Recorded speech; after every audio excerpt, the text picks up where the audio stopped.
This episode of An Unexpected Podcast is brought to you by Melissa Kavanaugh. Thank you.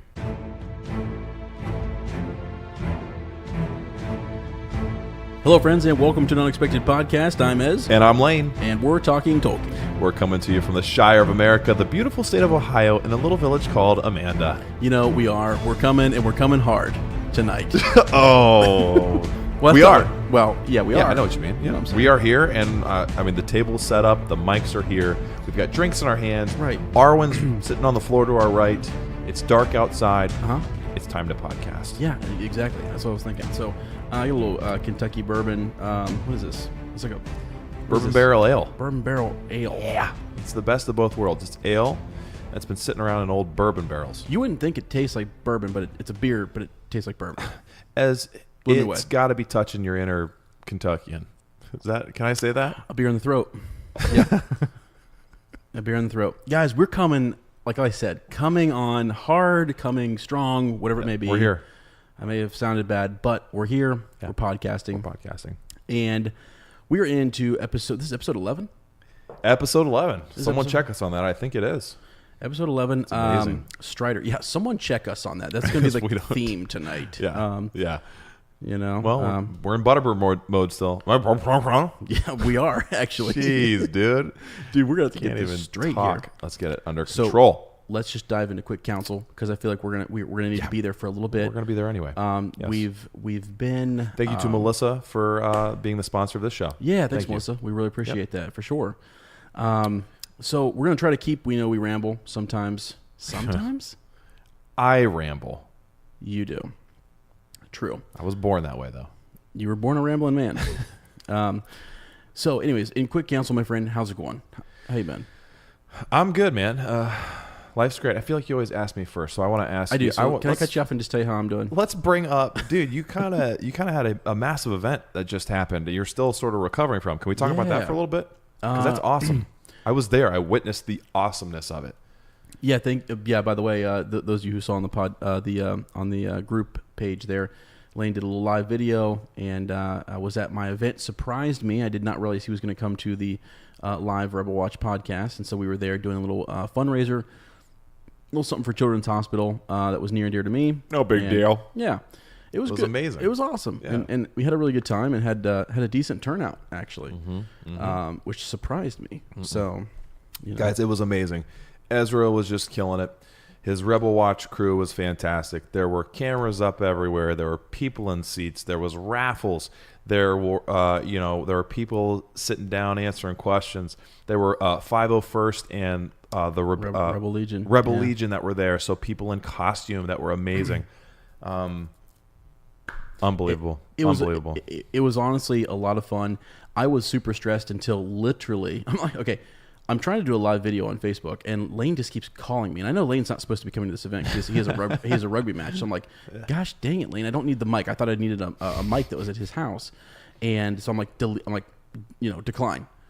Yeah, there's the mic. I see it now. I didn't know until this week. It was right there. It hasn't moved in 10 weeks. It's been sitting there. Oh, God. So, anyways. Dude, longer than that. Longer than 10 weeks. 5 months. 5 months. Holy smokes, yeah. Jeez, wow. So anyways, I was declining your call. Typical. Apparently, my trunk was open out in Barnes & Noble parking lot. So, it takes us a little longer to get out of the car these days. We got Winnie. Yeah. Sarah's got to, take my diaper bag as well. So we're walking in, and you just notice more things. You notice that people walk at everyone else moves at a really fast pace. Mm-hmm. Yeah. And I know when you have lots of kids, you kind of get there too. But first baby, you just we're slower. Sure. Yeah. You know what I mean? Yeah. And so we're walking through, and I just see this gaping trunk, and I'm like, what? And I'm like, I recognize the contents of the trunk because they haven't changed since we were in college together. Right. Yep. That's Ezra's trunk. And then I recognized the car. So I was like, I got to give him a call. And this would be a great way to be like, hey, I'm here, by the way. Because he'd be like, how do you know my trunk's open? Yeah. And, of course, didn't answer. So I just kind of shut the trunk and went inside. Yeah, it was good. I kept declining your call. And then, I go to set up the shot there. And I turn on my buddy Mike is like, hey, what's up, Lane? I was like, what? So that was, dude, I really appreciate you coming. That was amazing. Honestly, a lot of fun and really, really exciting. So not only did I get to meet Megan, Katie, and Sarah from Swish and Flick, which was amazing, But we and Sarah and I had a really good time. My mom and dad were able to come too, which was a blast. But Winnie, got to have a conversation with Chewbacca. Yeah, it's pretty wild. It was so cool because you never know how babies are gonna react to like people in costume or whatever. Yeah. Winnie has no problem. This was a 7-foot Chewbacca. Yes. Yeah. Legit. And Darth Vader was there. Boba Fett. Right. I promise this is a Lord of the Rings podcast, guys. Don't worry about it. Don't worry. But it was just so cool. And so actually, I was holding Winnie. She was talking to Chewie. Sarah got a video. I want to play it because it's just so amazing. And you guys will get to finally hear her voice, kind of. Yeah. So here it is.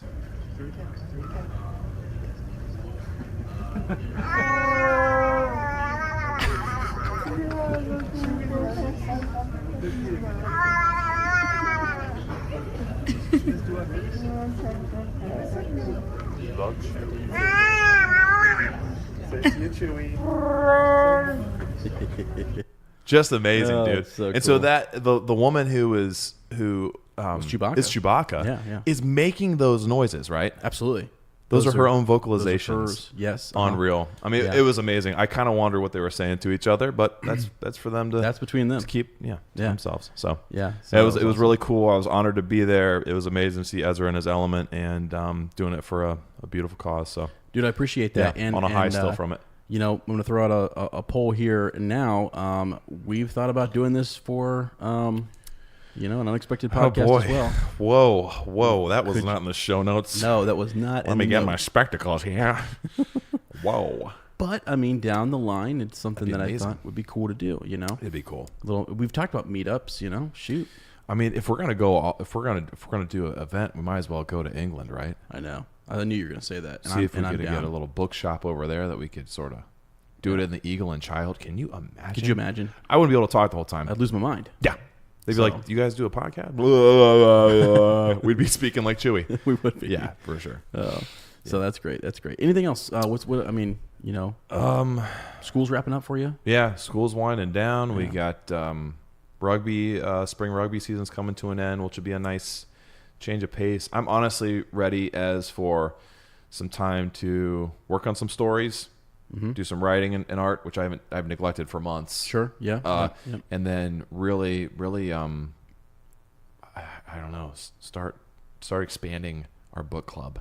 Start expanding this podcast. Dude, okay, it's we were going to talk about it earlier, but I'm just going to tell you, all I'm going to say right now is that, like, the plan this summer, when we started this, just in our occupation anyways, mid-school year is a crazy time to start a project like we started. Yeah. And so for me, I have needed and been looking forward to a summer to really take this to process everything too. Process it, take it to the next level, continue the readings, outline some stuff, map some stuff out. I just haven't had the time to do it. And so, I'm coming off of that big event, and then for me, I have 2 days left. People are hating me right now, by the way, like listening. Like, I know. You guys, seriously, I tutor all summer long though. Have to. To make it. But my point is that, like, I'll have some time where I can plow through the books. We've talked about taking this show to a different level and expanding, as you said, the book club. And I really want to do that. And we want your input. Those of you who are in the book club and listening, and if you're new, that's awesome. We want your input as well. And there are a lot of you. There are a lot of you who probably won't hear this until a month from now, because we get a lot of messages from people who are like just started, trying to catch up on episode 3 or 5 or this chapter, that chapter, and it's amazing. We met to talk earlier today about exactly what our summer format or what, like, going to once a week would look like. Yeah. And we have so many different ideas that we wanted to be able to, like, come on and share something today. Yeah. We just don't really have it yet. We're getting closer. Yes. But we've got almost kind of too many ideas to pick from. And really, we want to talk to you guys more often. We want to be able to hear from you more often. And it's amazing, I think, the difference from, us being able to communicate on a weekly basis as opposed to every fortnight, even though I love saying that. Me too. Is going to be, there'll be less gaps, there'll be less downtime, and it'll be just more instant and more. I think it'll feel more like a conversation. Me too. With our uppers. What do you think? I really do, and I'm surprised at the number of people who, since we've started this, who are who I learned so much from that group, Dude. Unreal. Yeah. And so to me, each week, those off weeks, we're not up there. There's not a new episode, so you're miss. If people were searching for it that week, we miss those people. You know. Yeah. So it's just one of those things. I think we need to look into it. Now, something I thought just on the fly here is those scenarios that you shared with me. Share those on Facebook or on Patreon, and just really transparency. Just throw it out there. Like here's a couple scenarios. What are you guys interested in? What do you think? Yeah, Give us because your we want comments. it. Yeah, I think. I mean, ultimately, we have to make a decision and kind of decide, and we need to make sure that it's doable and we can follow through on these requests. Yes. So that's important to us. So, sorry, episode 11, we're kind of dropping this on you, but we're at this transition point where Lane and I are like, we're on. Lane's dad spoke some words of wisdom to me a couple weeks ago, and I'm ready to. I'm just super motivated and excited to keep going, to keep pushing forward, and so something we're gonna figure out here in a big transitional sort of period. Yeah, it is. It's very exciting too. All right, man. Yeah. Anything else for the good of the cause? No. I just kind of want to stay in that moment for a second. I know. It's really nice. It's great. And also, too, like we always want to be organic with you guys and transparent. I feel like we do a good job. If we could do better, let us know how. But we want to let you know that what we're processing through and like what we're wanting to do, and we're wanting to like. For me personally, I've always wanted it to expand beyond just the trilogy, and I've never really been able to do it because I love just being in, these 3 or really technically 6 books so much. Yeah. And I think I'm ready for that now. It had to happen on my own. It couldn't be because someone else was telling me to, or you really got to check this out. I don't respond. I have to discover it on my own, which some of you guys know from some of those conversations we've had on Facebook. Yeah. And so I'm excited about that. I'm ready to branch out and have some of that maybe I don't know, background I've never had before that will only inform our reading as we continue through the trilogy. Yeah. So because we've got exciting new stuff coming out this summer, which I know we were going to get to. We'll get. Yeah, you want to get to that? You want to do it now? No, whatever. We'll save it for a second. Okay. Because one more thing I want to mention just on updates for the show. Yeah. That tier that we want to create, we want. We've got some catchy phrases, some things we want to throw up on some shirts, some cups and things like that. Stuff that we want to kind of do just to give back to you who are supporting us on Patreon. So those are other things that are coming that we just haven't had the time to sit down and do. And I think you and I have planned, the first week of June to sit down and do that stuff. Yeah. So that's where we're at. We're just trying to be as honest as we can. Yeah. So and also thank you for hanging with us and being patient and being encouraging and supporting all the time. Like you couldn't have a finer group of people. No. To talk Tolkien with, or just anything, to just be around. You guys are fantastic. Positivity. I've always said it to you when we walk away, when we stop. You and I, we've always had just we were trying to think of a time earlier where we've gotten an argument. We've never had an argument. Yeah, besides every episode, but. Well, I hate your guts. I know. There it is. See, there it is. No, we never fight. The positivity that. When I'm around you, I get that. I need it because sometimes life can be so negative. Life's too negative. And there's so much stuff that's happening. Yeah, everywhere you go, it's people trying to one-up each other. And that's not, or my knowledge is this, or my experience is this, and yours is lesser, and just stuff like that. And if you look at the Fellowship, dude, it was 9 very different individuals that came together. And did they clash sometimes? Sure, but that the whole idea is that the journey with a shared journey, a shared quest, and a mutual feeling of respect and positivity. Life can be a beautiful thing. So a vision. Yes, dude. I was literally raising my hand, feeling what you were saying there for a little bit because, that's what it is. That when I say that I get something from what people post in the chat, I mean it. I know you do. Yep. The positivity that David Coburn, exemplifies. Hey, Dave, sorry, I was calling you a cock. Yeah, sorry about that. I apologize for that. David Coburn. That's right. I will never mispronounce it again. Coburn, myself as well. I will not. They don't. CK doesn't work in. Well, you don't. Cock is a very rude thing to say in England. I love that. Even though you guys use some pretty rude words. You've taught us how to use the. That's right. use the colorful language, which I am very thankful for. Yeah. But yes, I do apologize for that. And that's sort of an Ezra thing to do, isn't it? Mispronounce something. Whoa. Burn. Oh no, But he's a great guy. He had really he was very I can understand your name being messed up. I've been calling Dwayne, Lance, Zane, Wayne. Lame. Yeah, thanks for bringing that up. That was an appendices only. Sorry. Or was that exclusive? I'm sorry. Yeah, no, Sorry, Lame. I sent an email once and I typoed my name lame. When you typo my name, your reputation's on the line. Yeah, it is. You call yourself lame. Where are we going with that? I don't know. Positivity, man. Yes. Just, I love it, and I think the world needs more of it, and so I'm so happy to see it in our group, Yep. and I just want to keep it going. Okay, longest quick council we've ever done. Yeah. Great. We're setting new records every week. It's okay. We've got a lot to say. This is exciting too because this is coming out. We're recording this right before it comes out. Right, which we almost never do. It's always like a week ahead of time. This is great. Right. So, and another thing too, if we do go to that weekly format, we think the episodes might be shorter, actually. Yeah. Maybe like 2 hours instead of 2 hours. Yeah, right. 40 minutes. 40 minutes. But you know what, guys? We were talking about this before. I haven't heard anyone say it's too long. Wow, why did you jinx what she us? said. Why did you? She did. Right. Why did you jinx Right. us there? But if that is something you're thinking, let us know because that's something else we're also interested in. But Just know that we probably won't be able to change it because that's who we are. That's who we are. And also part of it too is like we do so much setup and stuff that we don't have tons of time to just talk to each other. True. Yeah. And so this is Get it out. Get it out. Part man. of what's going on here too. Yeah, for sure. Okay, so you want to get into dropping eaves? Yeah, dropping news. I think this is some exciting stuff. There's a lot of show news kind of coming out. So the OneRing.net has kind of like confirmed, I guess, from multiple sources that this first season and only this first season we're hearing so far will be about Aragorn. So this is kind of making us think that this show series might be sort of an anthology.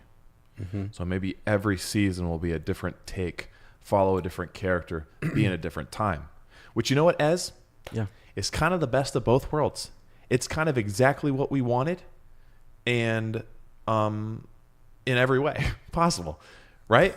Did I mess that up? Are you speaking for both of us or yourself right now? Listen, no. We wanted something unpredictable. Uh-huh. And that to me is very unpredictable. Okay. I thought they would do 5 consecutive seasons within that 60 years, and it would be very, This happens first, this happens next, and then after that, this happens. I like the idea of one season is about Aragorn.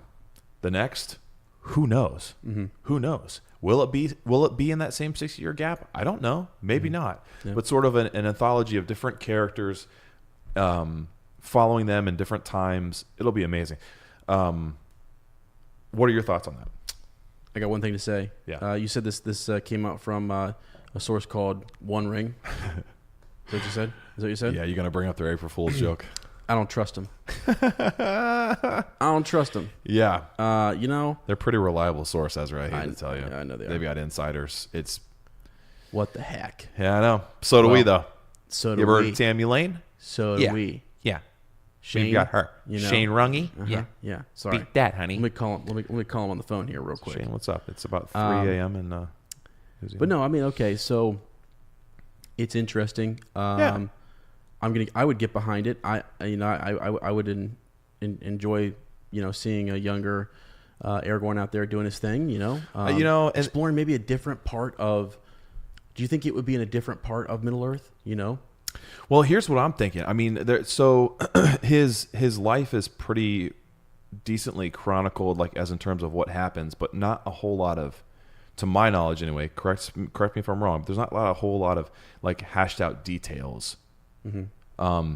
And so that's where you have some kind of flexibility and some creativity. There are certain things that will have to happen. Mm-hmm. Obviously, we'll see him in Rivendell. I was thinking about this because I've been thinking about this a lot. I'm really excited they have a real opportunity to show more of a like father-son relationship with he and Elrond. Mm-hmm. Okay. Because Elrond really kind of took on that role of guardian for him.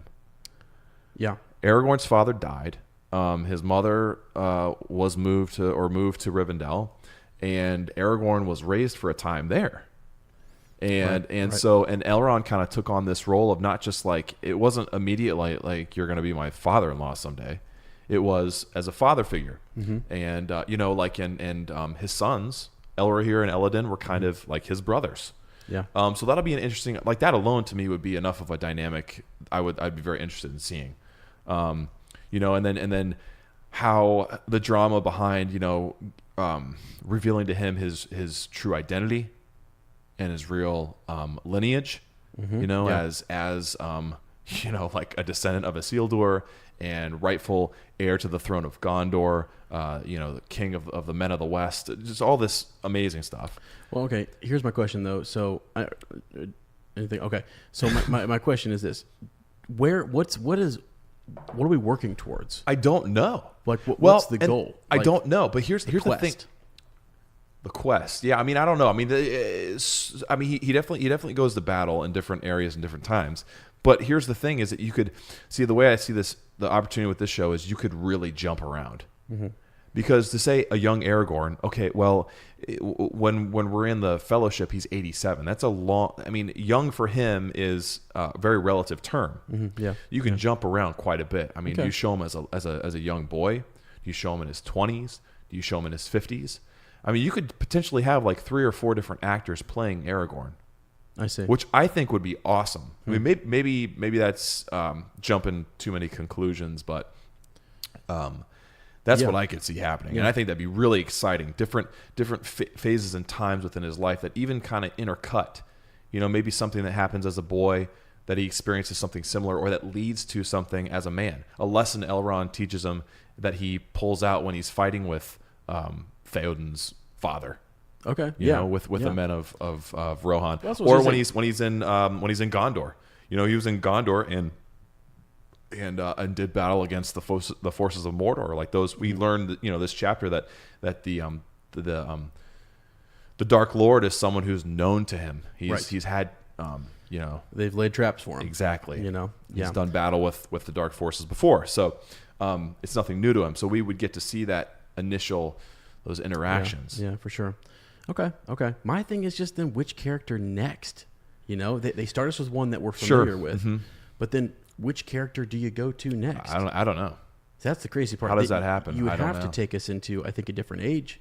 I mean, I don't know. Go to Sauron, man. Wouldn't that be awesome?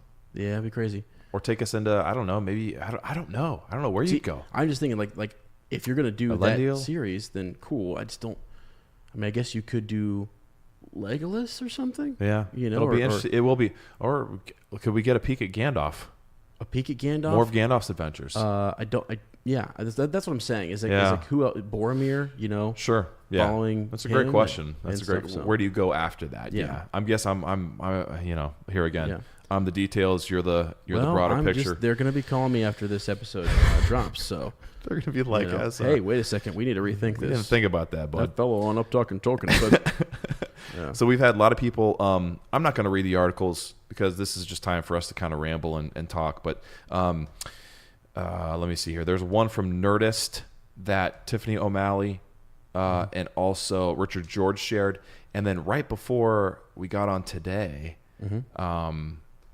Christopher Michael shared something from Tor.com. Okay. And it's, what stories could an Aragorn-driven Amazon story tell? So that hashes out a little bit more, what would some highlights in his young life be? So that's cool. They're probably, yeah. Pulling that from the histories? Is that what that are? I have to look that's cool. Let me see here.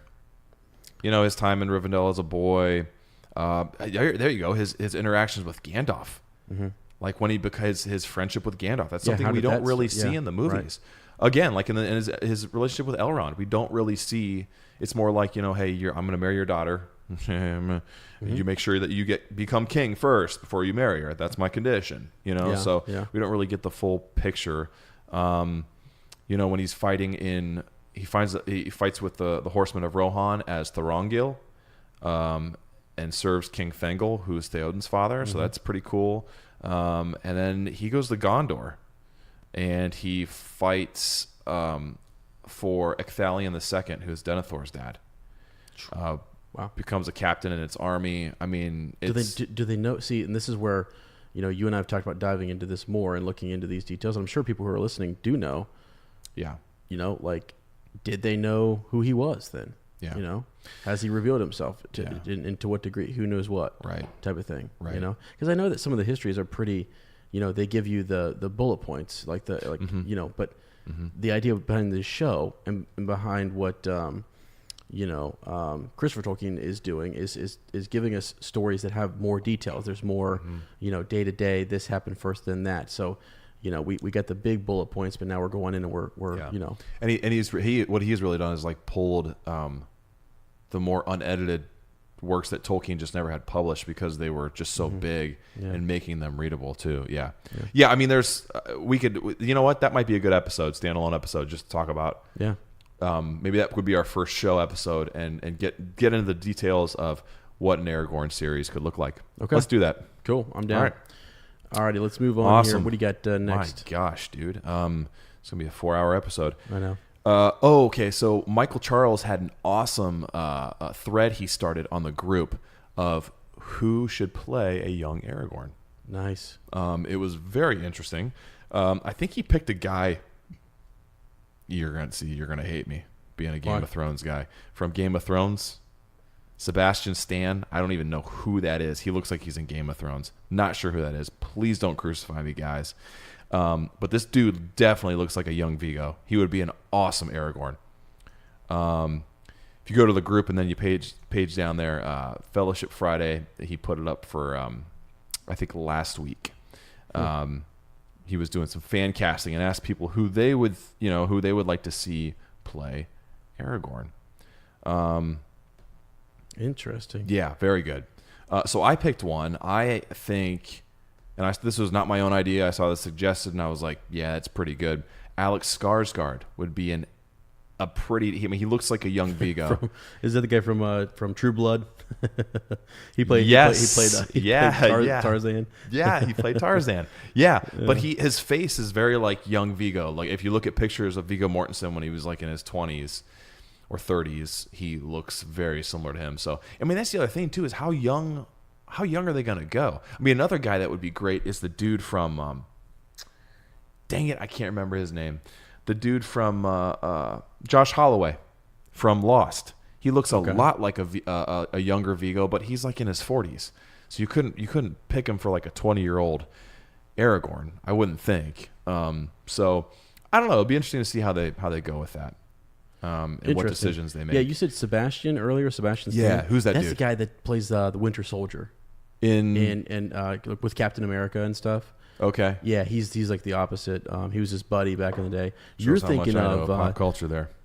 Richard Madden. He's the guy who played Robb Stark in Game of Thrones. Yeah. So, anyways, here I'll show you. I got to pull it Let up me see here him because I have no idea who you're talking about. Yeah, he looks like a guy who could possibly, play. Oh yeah, he could. Yeah, you know what I'm saying. He looks pretty good. He's good. Yeah, he would be good. But he also kind of looks like Sebastian a little bit. Okay. So there you go. It would also be cool to go with an unknown, I think. Pull someone out of the woodwork and you know how much I love Adam Driver, right? Kylo Ren is my favorite Star Wars character of all. He's become my favorite Star Wars character of all time. Right. Very complex, very interesting to watch, and everything he does. You can relate to him. I can see it. I see the island. See the island. Dude, now that I was thinking the other day, I'm like, how can I work him into the show, man? All right, I'm casting the show. How can I work him in? Right. He's got to be one of Elrond's sons. Maybe both. Mm-hmm. Maybe they're twins and we never knew it, and they're both Adam Driver.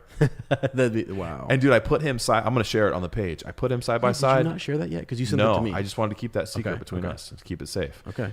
He looks like he could be Hugo Weaving's son. I'm just saying. Yeah. He'd fit right in. Is it a little too small of a role for him? Probably.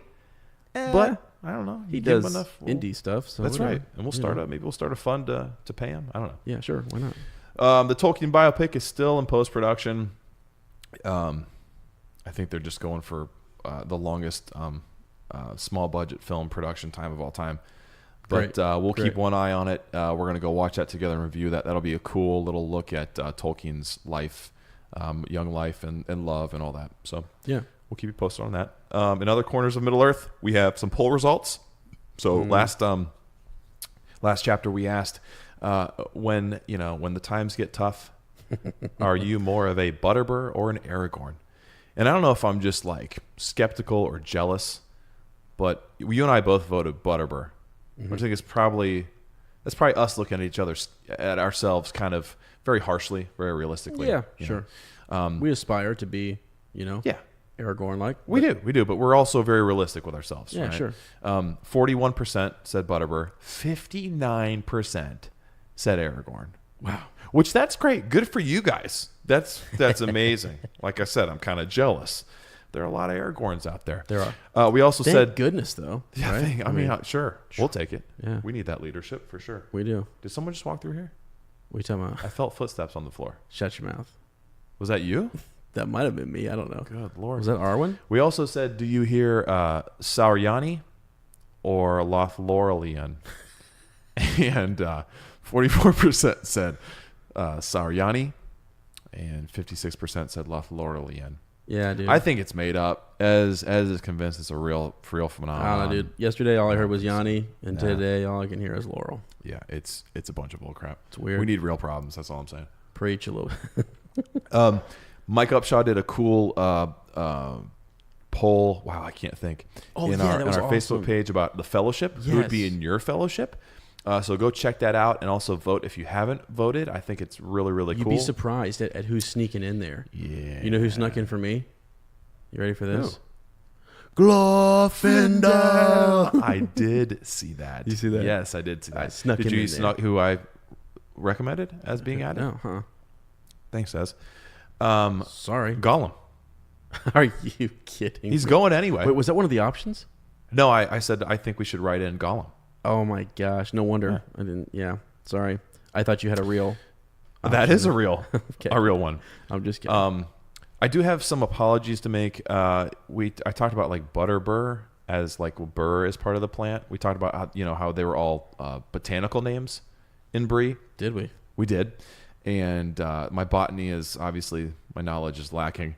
Butterbur is an actual plant, so I apologize to all you green thumbs out there. Yeah. Butterbur is an actual plant. Yeah, you didn't know that. Yeah, Mr. Vegetable over here. Again, I'm sorry to David about calling you a cock. And Emma Rose Kolk brought up the point about the Song of Bilbo is actually amazing. I mean, I recognized it as being now I sound like an idiot because I Something can't that remember. The Man in the Moon, the cow jumped over the moon. Right. What is that called? No idea. Cats in the Cradle and the Silver Spoon. No, not that. No, but I know that we do know our Mother Goose. Yes. Sure. And I never really, I always associated with that, but I never really thought about, okay, the reason it was so long but cut off is because Tolkien was saying it's the same nursery rhyme, but because this in theory Middle Earth really happened a long time ago. Right. That it got We've segmented lost and broken up and smaller and smaller. And today what we have is fantastic. Is that. And I was like, never thought of it that way. So we did recognize it as Mother Goose. So I wanted to share my favorite Mother Goose rhyme, if I may. Can I do that? Yeah, sure. Make sure it's not popping hot here. Yeah. Oh, no, I'm going to read it right now. Oh, okay, go for it. Yeah. So this is my favorite. We've been reading actually these to Winnie when she goes to sleep because Mother Goose rhymes are something that are, kind of a lost thing that are really good for language development. We, as teachers, Az and I both believe in them very much. So here it goes. Here it goes. I had a little nut tree. Nothing would it bear but a silver nutmeg and a golden pear. The king of Spain's daughter came to visit me, and all for the sake of my little nut tree. Okay, so moving on. Did you write that yourself? What? No, that's a real rhyme, dude. My little nut tree. Wow. My favorite. Some really exciting news. The Fall of Gondolin is due out this summer. We had some shares from this earlier, and I honestly didn't have time to look into it, and I was like, I don't know. I can't even really think about it right now. I think Tiffany shared it a while ago. Sure. Somebody else posted it up. I can't remember. So it is the full version of the tale of the Fall of Gondolin that Tolkien wrote in its entirety that has been edited by Christopher Tolkien as a standalone book. It's like 300 some pages long, and it is part of the trilogy that he has released since, or I'm sorry, kind of re-edited and then released in standalone form since 2007, starting with the Children of Húrin, Beren and Luthien about a year ago, and then now the Fall of Gondolin. And it's the last one that he's going to himself release. Yeah. So, yeah, it's exciting. I mean, yeah. it's and those three books are called the Great Tales from the First Age. They're sort of like and I'm learning about this myself, that they're sort of the most important, the most pivotal stories from like the Silmarillion and the unfinished tales, lost tales, all that stuff. Right. So, it kind of it's what do you call it? It's like in the Silmarillion, it's there, right? I mean, but this is basically its own standalone. Yeah, it's expanded. Yeah, expanded. It's the full version. Right. It's what he always intended as The like ins and outs. the big deal. So that's coming out August 30th. So pretty exciting. Which is part of our discussion, which we were talking about what to do when we get there. So we want need your guys' input on that. Yes, because we want to read through those three books, and for us it will be our first time. I started Children of Húrin a couple times, but never had the stamina to get through it. I don't know why. I didn't have the time or I don't know. I couldn't do it. Yeah. Probably because we weren't doing this. Honestly, I think that's probably the reason. Yeah. So we're going to do an initial read through and then do something with that, and then we also maybe go back through and do a reread where it's more detailed, kind of like what we're doing here. So we're not sure yet on exactly how that's going to pan out. So we don't want to talk about that too much, but we're not going to neglect those great tales. So agreed. Yep. No more Today in Middle Earth that's been dropped for illiteracy. Thank goodness. Obviously. So I just stuttered through there. And we're on to the reread. Wow, here we are. Record time. Not bad. Record pretty quick, time huh? today. Yeah. Pretty quick. We still have 2 hours left. No way. I'm just kidding. Oh, seriously? No, I mean, if we want to hit 2 hours in like 40 minutes, we're still good. Okay. Yeah, we'll be fine. We'll be fine. We'll be fine. Just teasing you. We're all fine here. Lane always says it's going to be an hour episode. Well, let's just call us. You want me done? Yes. Shut her down. Shut her clock out. We're retiring. So into the reread here, chapter 10, Strider. Yeah. Recap, right? So last chapter. Oh my gosh, did you write this? We pranced a little too close to the One Ring, didn't stay as secretive as we'd hoped, and had a couple appointments to keep. Am I supposed to read the rest of that too? Also, it's only September 29th/30th. A lot can happen in a week. I mean, isn't that kind of crazy? That is crazy. So Yeah, the journey good we've point. taken, 5 months to get through so far. It's important to stop, for me anyway, to stop and realize this has only been well, I'm not including what happened before, but from them leaving the Shire to where they are in Bree right now, it's been a week. No, Yes. that can't be. Yes. Lane. Yes. That can't be. How long did they spend at Tom Bombadil's? I don't know, but on September 22nd is when they celebrated Bilbo's birthday. And Frodo's Is there birthday. a date in this chapter? Were we reading the same chapter? Yeah, I think so. Are we reading the same chapter? I think so. We'll let that stand. Okay. We should have a segment too where people, Correct us. the corrections. I right? think that's right, it's Ez. actually kind of fun. It hasn't been very long. I mean, Okay. this entire journey only takes 13 months. Yeah. You know what I mean? Yeah. So, okay. I hear you. You want to doubt me? That's fine. That's cool. No, I mean, Cool. totally Let's fine. have a little battle from Middle Earth. You know what I mean? Did we have any comments from last week's Facebook thread? Anything about the chapter? While you look at that, I'll kind of just summarize this week's chapter. Yes, please. So the company, they engage in an unexpected conversation with a ranger from the north. Nob goes looking for Mary, and Butterbur finally remembers to give Mr. Baggins the letter that Gandalf left for him to give to Mr. Underhill. Classic Butterbur move, Just right? to keep all that Am straight. I right? You know, you kind of feel for Butterbur. Oh, on this a little dude, bit. I have written in the notes. It's not his fault. Dude, it's not his fault. It's ADHD. Well, See, this was a long, long time ago. They didn't. This Right, wasn't yeah. a recognized thing. It's not his fault, man. no, sure, yeah. He's doing a lot of good. We Yeah. need to lay off. Frodo's quick to kind of blame Butterbur. I'm sorry, man. I disagree. Yeah, we do have a couple of comments from yeah. Dan Couts and Emma Rose Kolk. Dan says, "Yay, the first time I read these books, I thought they were really long, but now I have to wait a week between chapters. It's amazing how short the chapters are." Yeah, it is kind of crazy. I don't know why. I always thought I think because the Council of Elrond is such a long chapter, Sure. Yeah. it just makes you think the rest of them are really. These are not long chapters at all. No, we make no. them feel long. We're going to get there. I mean, yeah. Sure. Emma Rose, here you go. It's Hey Diddle Diddle is what it's called. Wow. Just a quick note on the last episode. You both said that you were unsure why it was mentioned that only some of Bilbo's song that Frodo sang on the table was remembered. The song has strong similarities to the English folk song poem Hey Diddle Diddle, and I think Tolkien's implication is that it originates from Bilbo's song. So there you go. Freaking awesome. Awesome. Thank you, Emma Rose, for pointing that out. Beautiful. Yeah. All right, so we've read our summary. We've got a recap in there and some comments from last week. Always feel free to send those, put those comments on the Facebook thread that we pin to the top of not the group, but that's actually on the actual page itself. Maybe there weren't many comments because apparently everyone in our group is a Strider, so they're just like, I know this, man. Yeah, I don't need to comment on it. It's my life. You know what I'm saying? That's who I is. That's who I is. Yeah. I never sound as cool as Lane when I do the. You know. Yeah. I gotta work. No, on it. You don't. Yeah. I gotta work on it. We're gonna do some voice coaching lessons here. That's fine with me. Now we've broken this chapter down into various parts. We've got part 1, a proposal and a price. Mm-hmm. Let's see here. About 15 pages later, Butterbur's blunder. Okay. Was that a veiled criticism at my notes?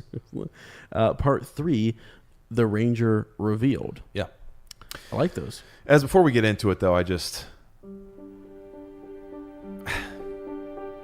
know, man. It's time. It's time to finally stop just joking around. This is early. And make a podcast. This is earlier than I've ever heard it. Do you agree with me? Dude, let's do it. Yeah, absolutely. It's all in the name. Mm-hmm. Yeah, agreed. Okay. So, what have you got? The Eero Corn podcast. Ooh, we could mix in like cooking lessons and stuff. Yeah, okay. Recipes, Eero Corn. Yeah. What about the Squint-Eyed Stranger? Kind of cool, that right? Would be. He was a spy, so we could like do. Well, it's kind of like we're analyzing the text, right? We're squinting at it, and we're. Oh, dude, layers! I didn't even think of that one. Wow. Okay, what do you have? I got just a job for Knob. It'll look great on a shirt. I love that. That would. How about Live, Bree, or Die podcast? Dude, is that pretty good? Come on. I mean, that's come on, really good. Right? Actually, that's really good. All right. We're getting there. We're getting there. One of these days we'll start. One of these days. Yeah. Okay. Well, back to the reread then. Yeah, back to we haven't even really started the reread yet. That's faster than you've ever brought that in. I knew you'd like that. I'm shocked. Or not. Yeah. Okay. You know what? Honestly, now I don't have to worry about it the rest of the podcast. Yeah. So let's just good. go. Appreciate that, Lane. Wow. Worry about it? Jeez. Whatever. God. A proposal and a price, my friend. Yeah. So. Let's get into it. I haven't opened my book yet. What do you mean by that? What do you mean by a proposal and a price? Who's making the proposal and what is the price? Oh, the proposal. Yeah. Well, my friend, the proposal is for information. Right. And the price is company. I'm leading you guys out of here. I thought you just wanted to, tromp along with them a little bit. I guess so. I said I'll leave when I want. I'll stay with you as long as I want. That's true. I guess it turns into, hey, you don't know where you are.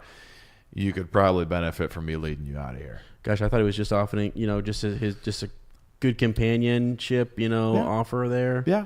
That was the price is you have to be my friend. I mean, I don't know if this dude needs friends. He definitely needs friends. Saying. Or a bath. I'm not really sure. So let's get us to where we're at here. So yeah. We had just had a big blunder in the common room. It was a cliffhanger. I mean, we left with Butterbur saying like, "Hey, I need to have a word with you in private." Right. And Mr. Underhill, as he's known in Bree, also had just heard from the Strider character. Yeah. Sorry, I'm burping over here. You're fine. That, hey, I have information I'd like to tell you as well. Can we meet in private? Right. So he's got a couple appointments to keep. Right. And he's not totally thrilled about that. He's feeling very distressed. Well, he's anxious because of what just happened. He's trying to get everybody like, hey, it's cool. And he's got to feel like a fool. Well, yeah. I mean, for sure. Right. He's drawn more attention to himself than he wanted to. Yeah, absolutely. So, but they make it back to their room. You have I'm going to go off some of your notes here to find the fire dead and Mary away. Yes. So it kind of I almost forgot that Mary was away. right? You kind of forget that he is out doing his own thing. I know you do. Could be having his own troubles himself. We're not really sure. Yep. Pippin gave him that very stern advice, to that's right. Be careful out there. Yeah, remember that. Yeah. So,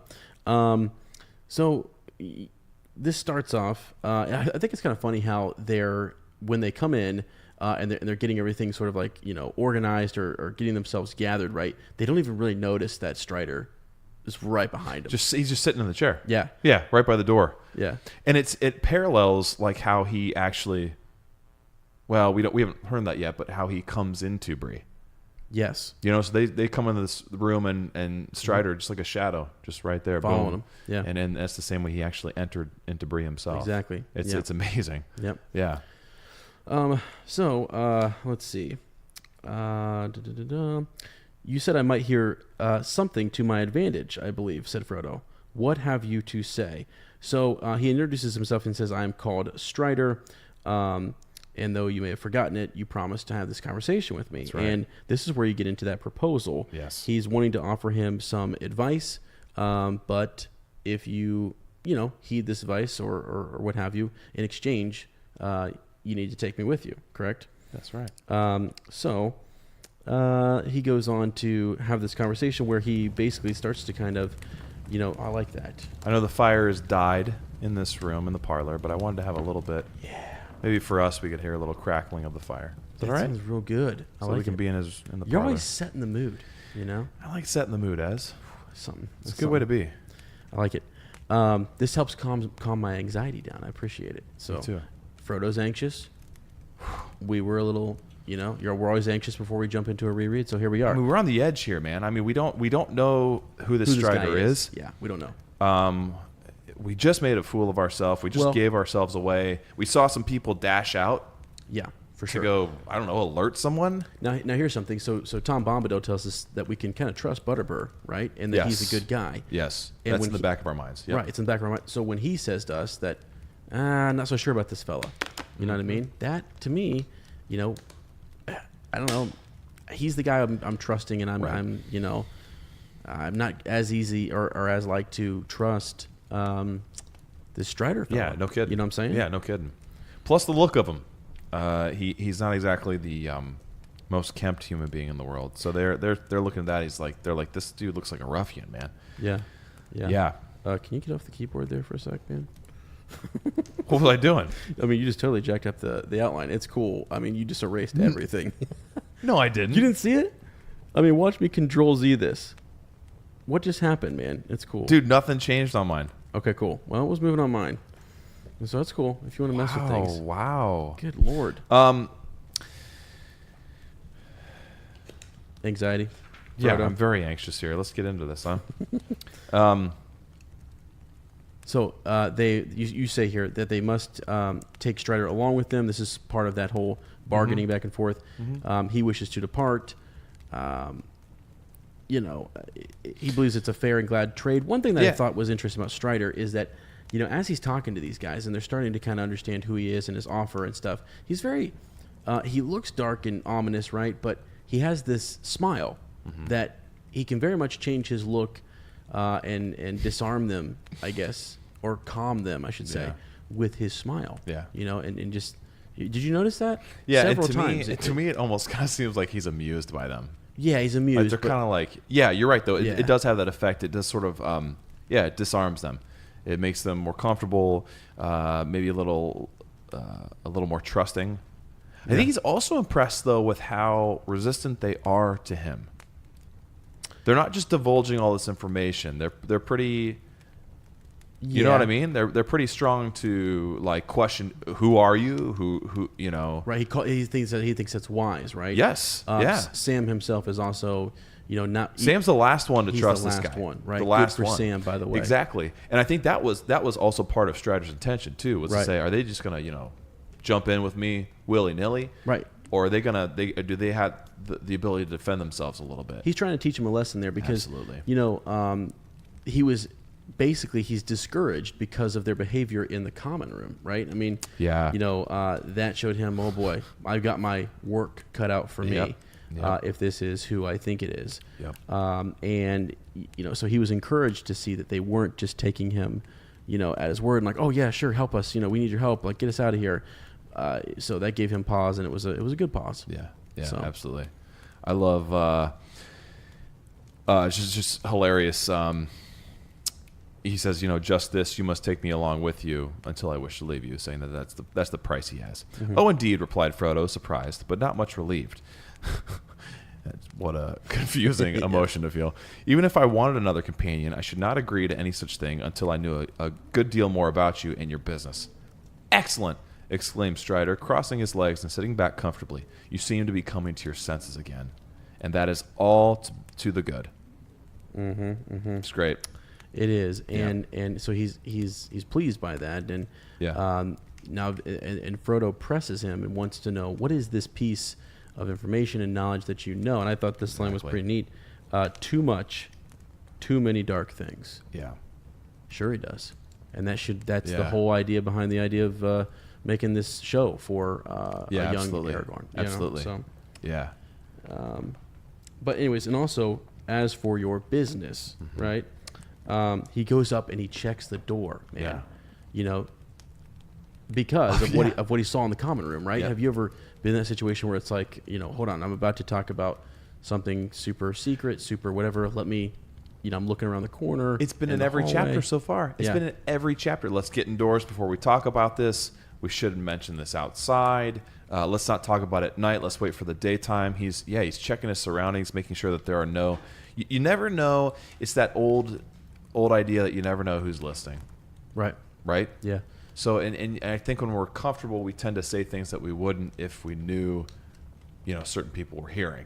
Sure. And so it's that idea of, he knows there are spies in Bree. He knows there were people in the parlor room that were specifically there to find out information, to be there every night and see if a foolish hobbit comes through and does something crazy. Mm-hmm.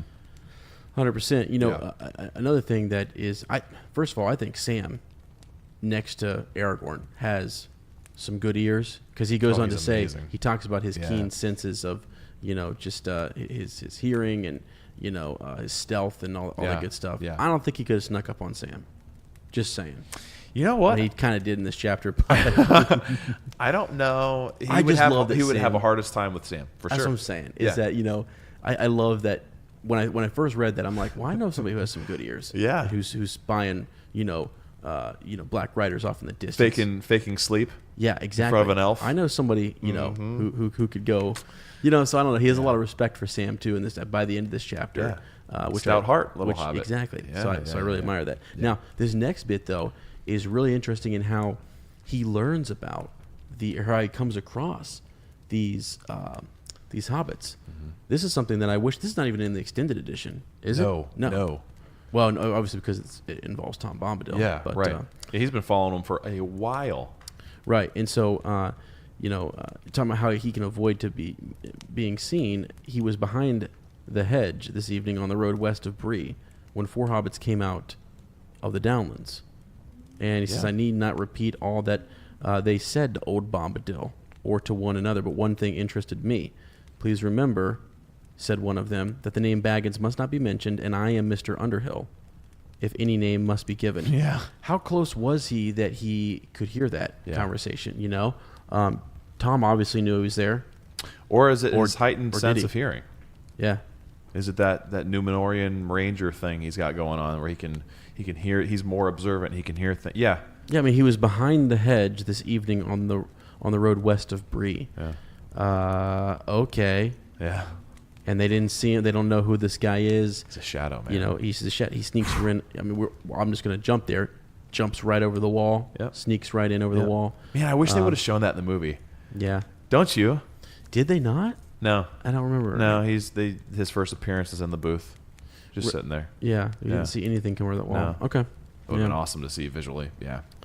But he just also said, I should advise him and his friends, this Mr. Baggins, to be more careful. For sure. And Frodo says, I don't see any interest of my name in Bree. Why does my name matter? Right.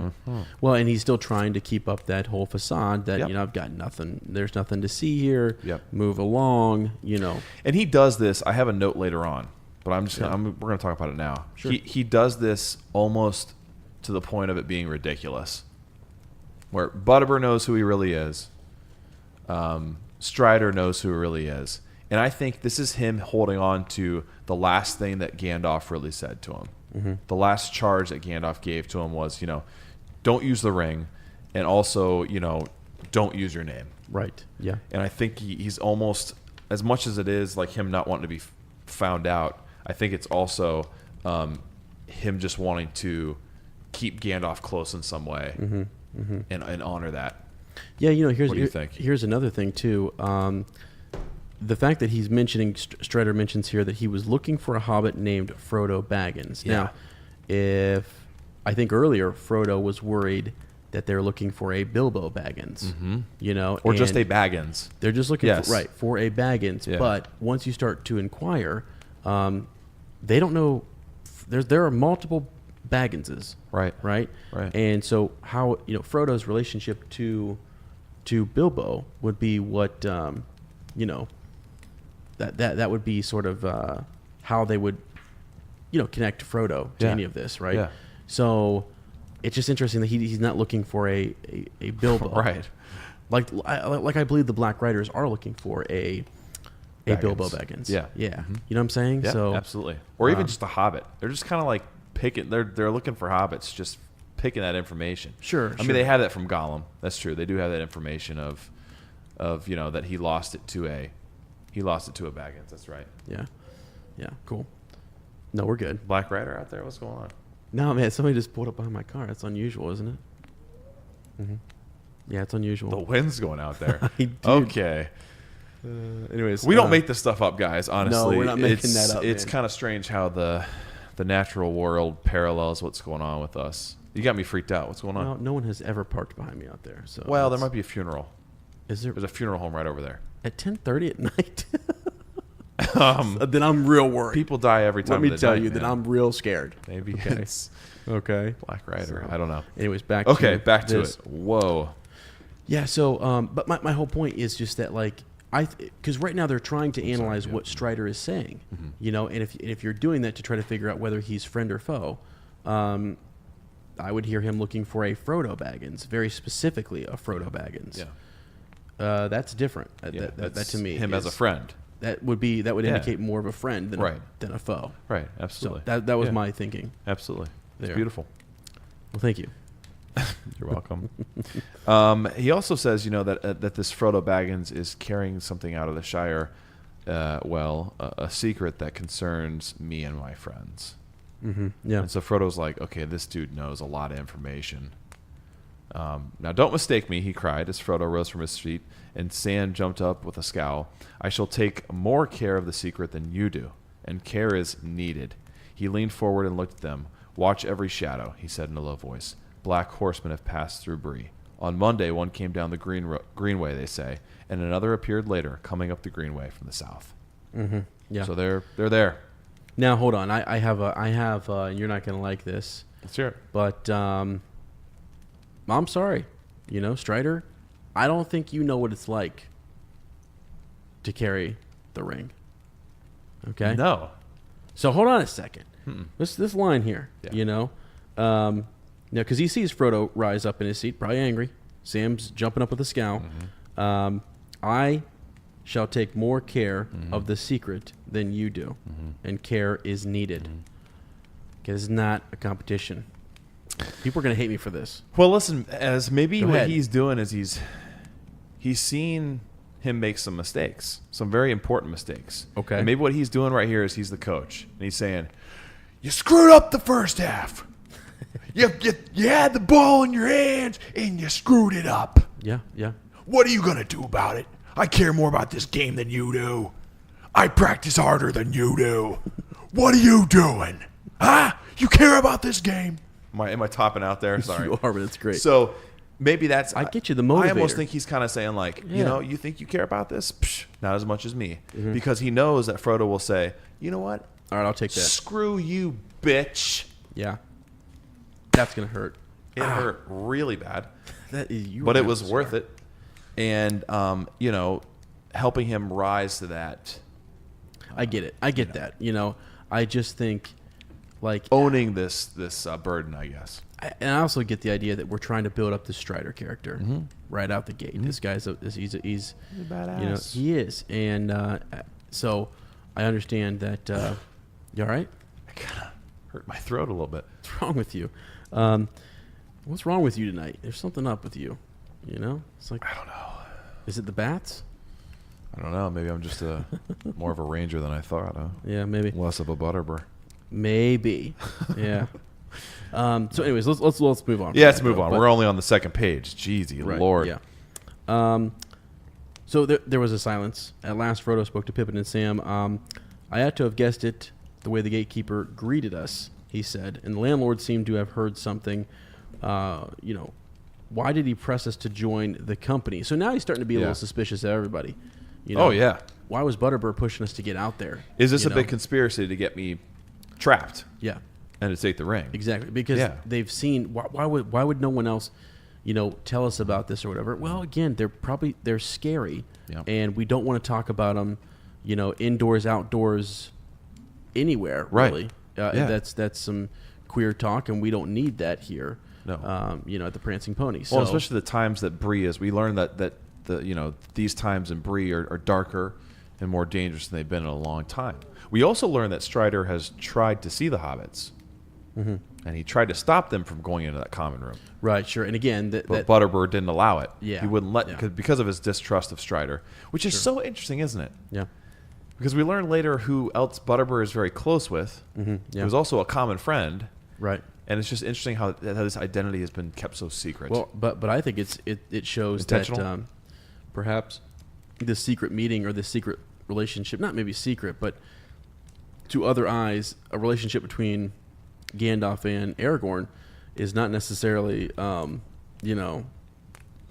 to the general public of Bree or something. It's a secret friendship. I don't know. Or could be.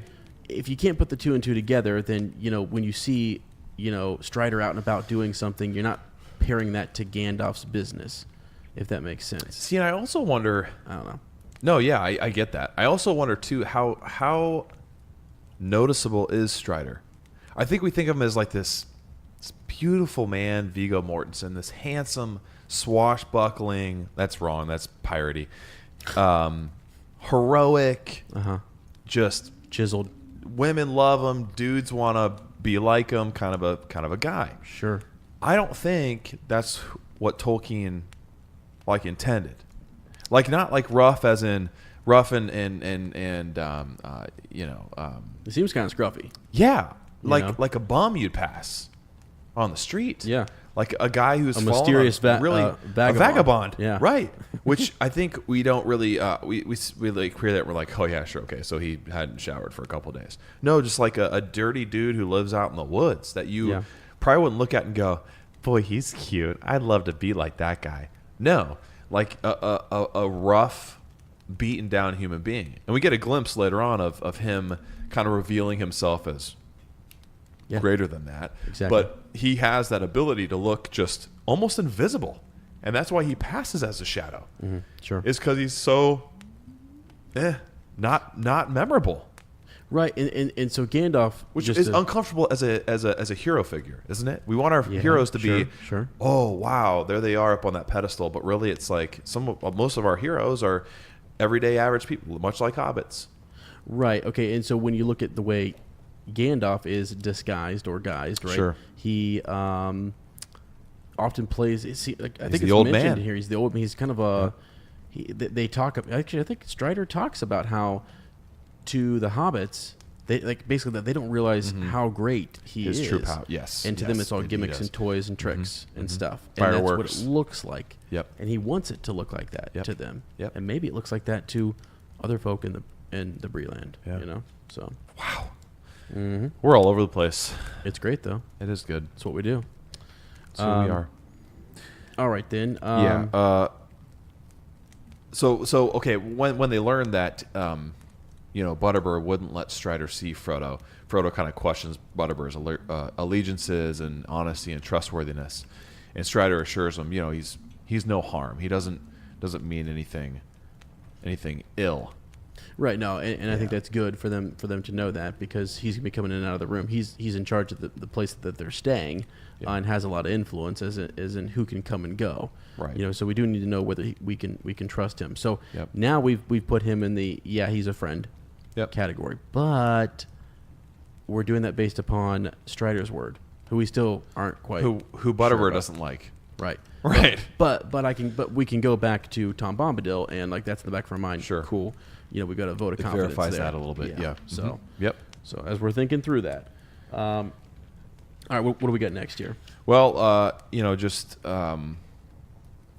Strider's talking about his accident makes everything more dangerous from here on out. He So starts to it's- talk about those riders a little bit more too, doesn't he? He does. Yes, he does. He says, what does Frodo say? I knew these horsemen were pursuing me, but now at any rate they seem to have missed me and to have gone away. So he's not really even worried about them necessarily, which is, Strider points out, is pretty foolish. He says to him, you must not count on that. He says it sharply. He's almost kind of scolding Frodo here, like, dude, no, you don't know these guys. They will return, and more are coming. There are others. I know their numbers. I know these riders. So finally we're getting some clarity here, some information. Now again, are you okay? Do you have ticks or lice? What is that? Is there a spider that just fell from the top of your ceiling? No? Is there a spider on my head? I don't know how I'd see a spider on your head, but no, I don't think. Okay, anyways. Sorry. Whew, Anyways, Bill Ferny. he paused, yes. He paused, and his eyes were cold and hard. And there were some folk in Bree who are not to be trusted, he went on. Bill Ferny. That lion son of a gun. Yeah, I don't like him. No. I don't For trust some- him. He's actually in the movie, too. Is he? Yeah, he is. There's a guy who's labeled as Bill Ferny. Some folk in Bree who are not to be trusted, he went on. Bill Ferny, for instance. He has an evil name in the Bree land, and queer folk call it his house. You must have noticed him among the company, a swarthy, sneering fellow. He was very close with one of the southern strangers, and they slipped out together just after your accident. Not all of the southerners mean well, and as for Ferny, he would sell anything to anybody or make mischief for amusement. I love this, too, because we don't ever get details, but there's definitely history between Strider and Ferny. That's what I was thinking. Absolutely. Right? Something's going down. Absolutely, dude. Yeah. That'd be I interesting. want to know more. That'd be interesting. Yeah. And sometimes you when you think of Bill Ferny, you don't think of him as like anything like, okay, he's just this informant guy, whatever. But maybe he's a little bit more than that. Yeah. Maybe, not that he's not even close to, Strider's equivalent, but No. like it has his own. But set for a of hobbit, skills. would he be you a know? threat? Absolutely. Yeah, yeah. Yeah, right. Sure.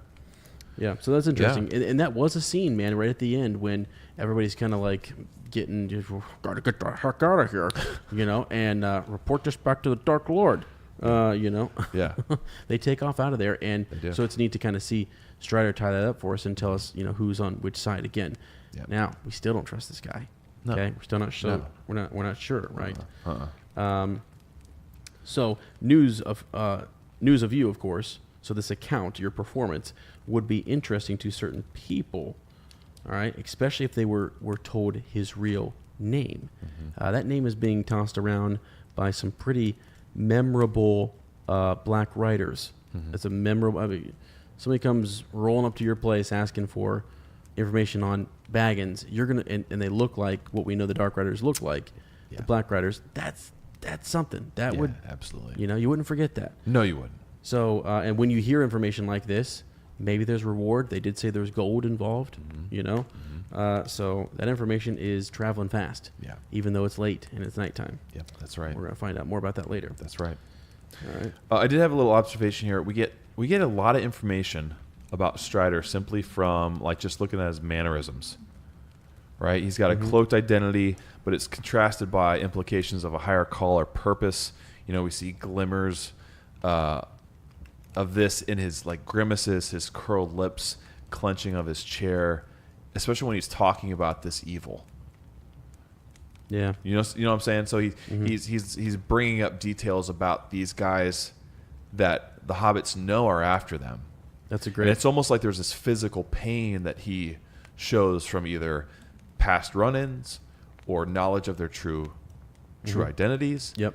And I almost think it's little like non-verbal clues that the hobbits are picking up on. Absolutely. And they're kind of like, okay, well, if he is a servant of these, black riders we're trying to avoid, he's doing a damn good acting job. Yeah. Because he's showing himself to be pretty conflicted by their very existence and showing some signs of a past run-ins with them. Yeah, exactly. And so that's, I mean, again, just back to the writing style a little bit, the indirect characterization that we get, because at this point, as a reader, if it's your first time, you don't really know, right? You don't. Who to trust or what's going on. Right. Could you see a Butterbur turning on these guys, or if you have no Absolutely. idea? Yes. Tom seemed a little like a good guy, maybe shady, maybe he doesn't know what happens beyond his land. Right. Butterbur's changed. Strider's not who we think he is. So yeah, for us, the reader, those are those clues. I was picking up on those too, like the sly smile, the way it's described. The clenching of the fist or the jaw, right?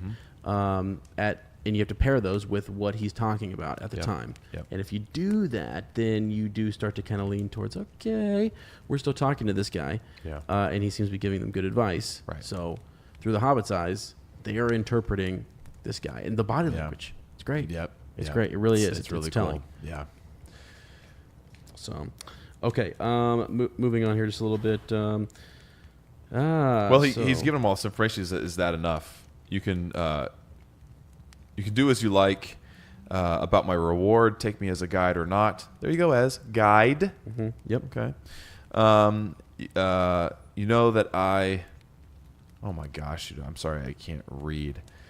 But I may say that I know all the lands between the Shire and the Misty Mountains, for I have wandered over them for many years. I am older than I look. I might prove useful. You will have to leave the open road after tonight. What are you looking around at? Dude, I don't know, man. You will have to leave, and that's a very real thing, that because of their actions at the parlor room, they're not going to be able to take the road. Right. Before, they could have. Sure. Yep. Would have been fine. It would have been an easier way. But now, because they screwed up, they're going to have to get off the road. And here again, they've come to another point. It's interesting how this has happened again and again. Frodo. So Sam has no idea how to get out of Hobbiton. Frodo knows the lands east of Hobbiton, so he's able to take us there. Then they need someone to help them get through the old forest. Well, that's Merry. Mary's able to help them. They get lost.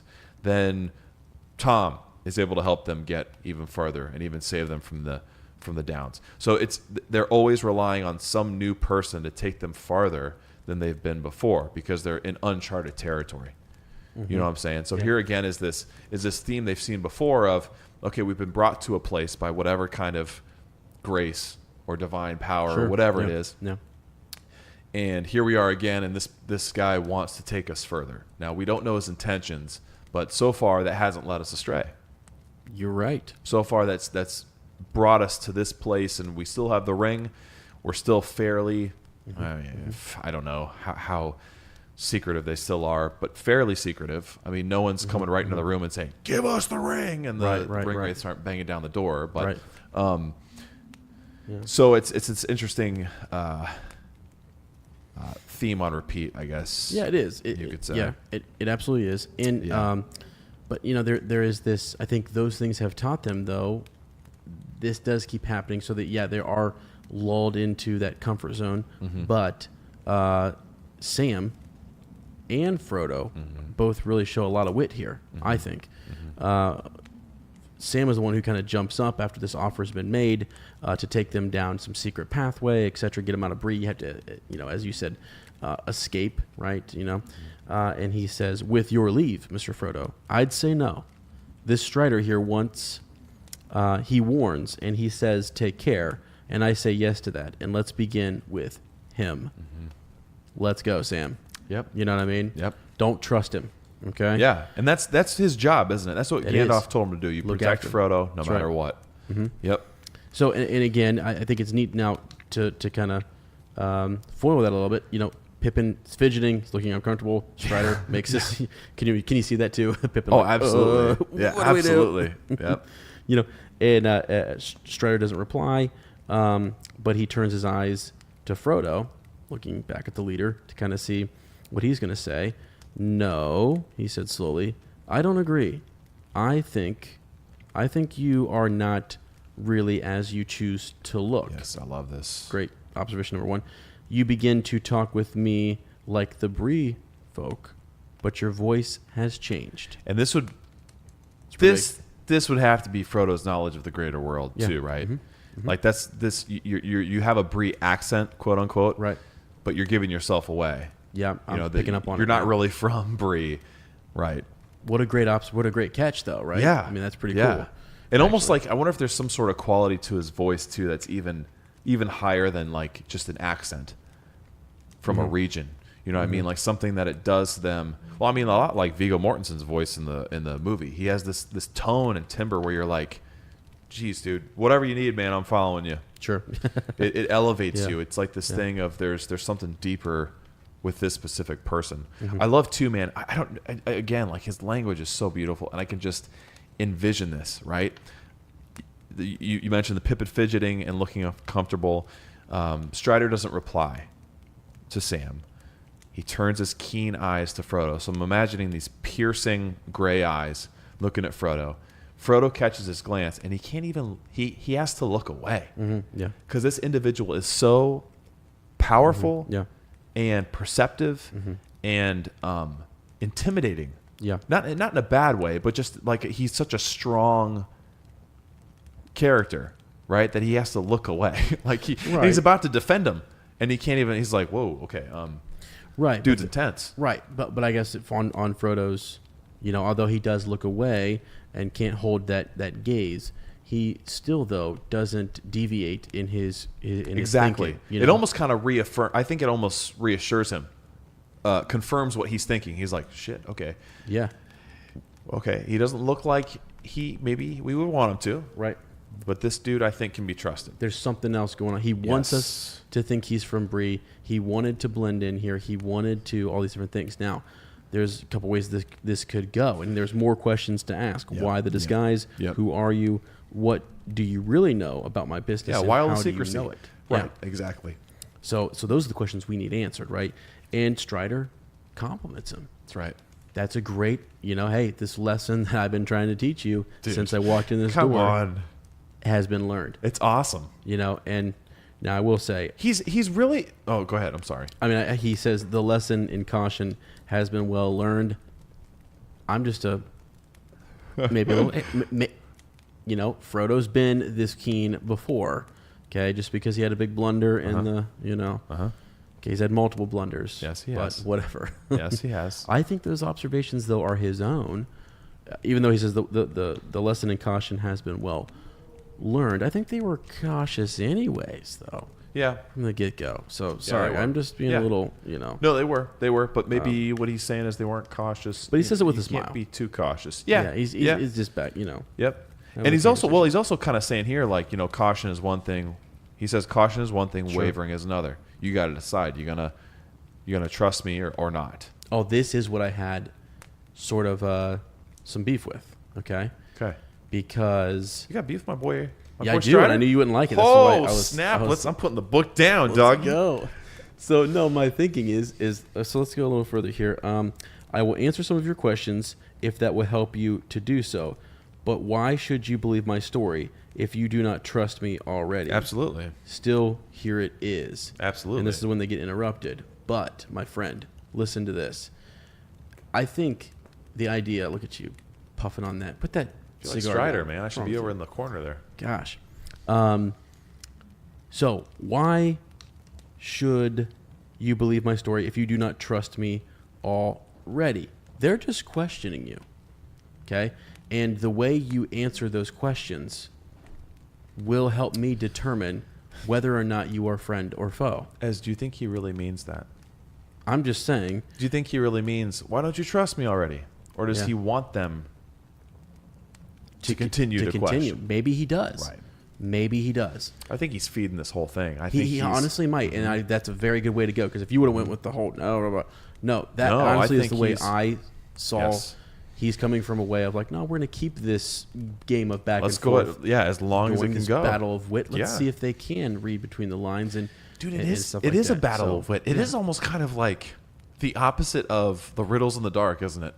Yeah, a little bit. Right. You've got a character who means like harm on someone else. Battling with wit to get something. Right. And here you've got the same thing in question up for grabs. Yep. And it's two forces battling together to unite. To unite and help each other. It's interesting. I never thought of it that way. It is in a different way because it's all built on suspicion as opposed to like a game, I guess. Right. Yeah. But yeah, he's pushing them. He's testing them. How long will this Mr. Underhill, hold out? Even though he knows I know everything about him. I've come out and said he's Frodo Baggins. I've said I've followed him. I know who he is. Right. I can sneak up on him, etc. Blah blah. Right. Yeah. That doesn't. They're not going to go. Yeah. They're not going to go cower in the corner. Yeah. They rise up out of their chairs against this guy who's a freaking scary guy. Yep. And he knows he starts to talk about their business. Absolutely. Yeah. So I'm just saying, I'm very proud of our hobbits. I am too. In this chapter. Yeah. Even though it's Strider's chapter. Yeah. But yeah. That was my whole point. Maybe there. it's called Strider because the hobbits are just showing how many strides they've taken. Is that a stretch? That was great. No, perfect. Stretch Armstrong. So at that moment, the door is knocked upon. Yeah. And Mr. Butterbur has arrived back with some candles. Oh, I'm sorry. I'm here. What did I mean to say? One drives out another. Thank God Knob's there, right? Oh, dude, what would we do without Knob? Dude, Knob. Knob keeps Butterbur straight. He runs that place. Let's be honest. Knob the Hob. Yeah. So, comes in with the water. Strider withdrew into a darker corner. You almost missed that. Yes, you do. Yeah, if you're not looking for it. Yeah. Well, because he comes bursting into the conversation like a page later. Well, and actually, Strider was in mid, about to Yeah, tell he the was story. talking. Right. Yeah. So, he comes to wish him good night, etc. Do you think that also too might be him kind of? I'm sorry to interrupt you. Yeah. That's very rude. It is, but go ahead. No, I'm just kidding. I withdraw into the shadows. Go ahead. Please come back Okay. to the light. Is he also just kind of maybe? It might just be totally inadvertent, but he's almost like kind of auditioning or showing off. Who? Strider. Okay. Look how invisible I am. Right now, these hobbits, they've been too visible. They want to be invisible again. Mm-hmm. Look at what I can do. Well, I'm sitting in a booth and no one notices me. I climb over a wall and no one notices I'm there. Sure. You come into a room, you forget I'm even there, and now I'm in the middle of a sentence. Someone comes through the door that I'm sitting next to. Yeah. I withdraw and no one even knows I'm there. Right. Okay. Correct. But here's another thing. Why do you think he withdrew into that corner, into the shadows? Hey, he wanted to hear what Butterbur was going to say. There you go. Yeah. And he wanted Butterbur to say what he had to say without him being there. Yeah. Or the knowledge of him being there. Yes. Yeah. Because that's important to the hobbits, and he knows that. Good point, Ezra. Sorry, it's just No, that's a great point. Hate you. You too. God, I love you. Okay. He's the heart, bro. Let's see. We're getting ready for an appendices. We're working up there. I can't wait to go out and have a sniff of air and a smoke. Me too. Are we halfway through this chat? Good Lord, man. Come on, let's... speed it up. The end. Let's see it. There it is. I'm just kidding. I'm so loving it. This story, though, is told by Butterbur, and it's kind of important. Yes. So seeing, something has jogged his memory, right? Uh-huh.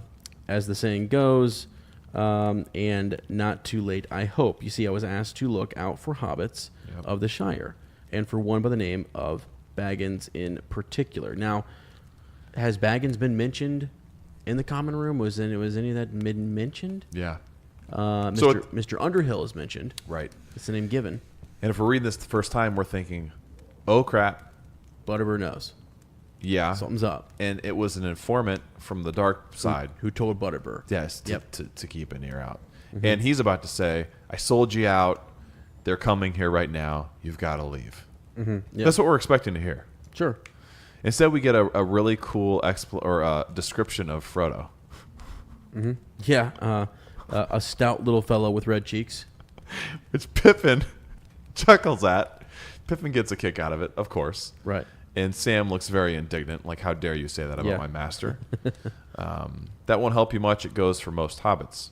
Barley, he says to me, continued Mr. Butterbur with a glance at Pippin, but this one is taller than some and fairer than most, and he has a cleft in his chin, perky chap with a bright eye.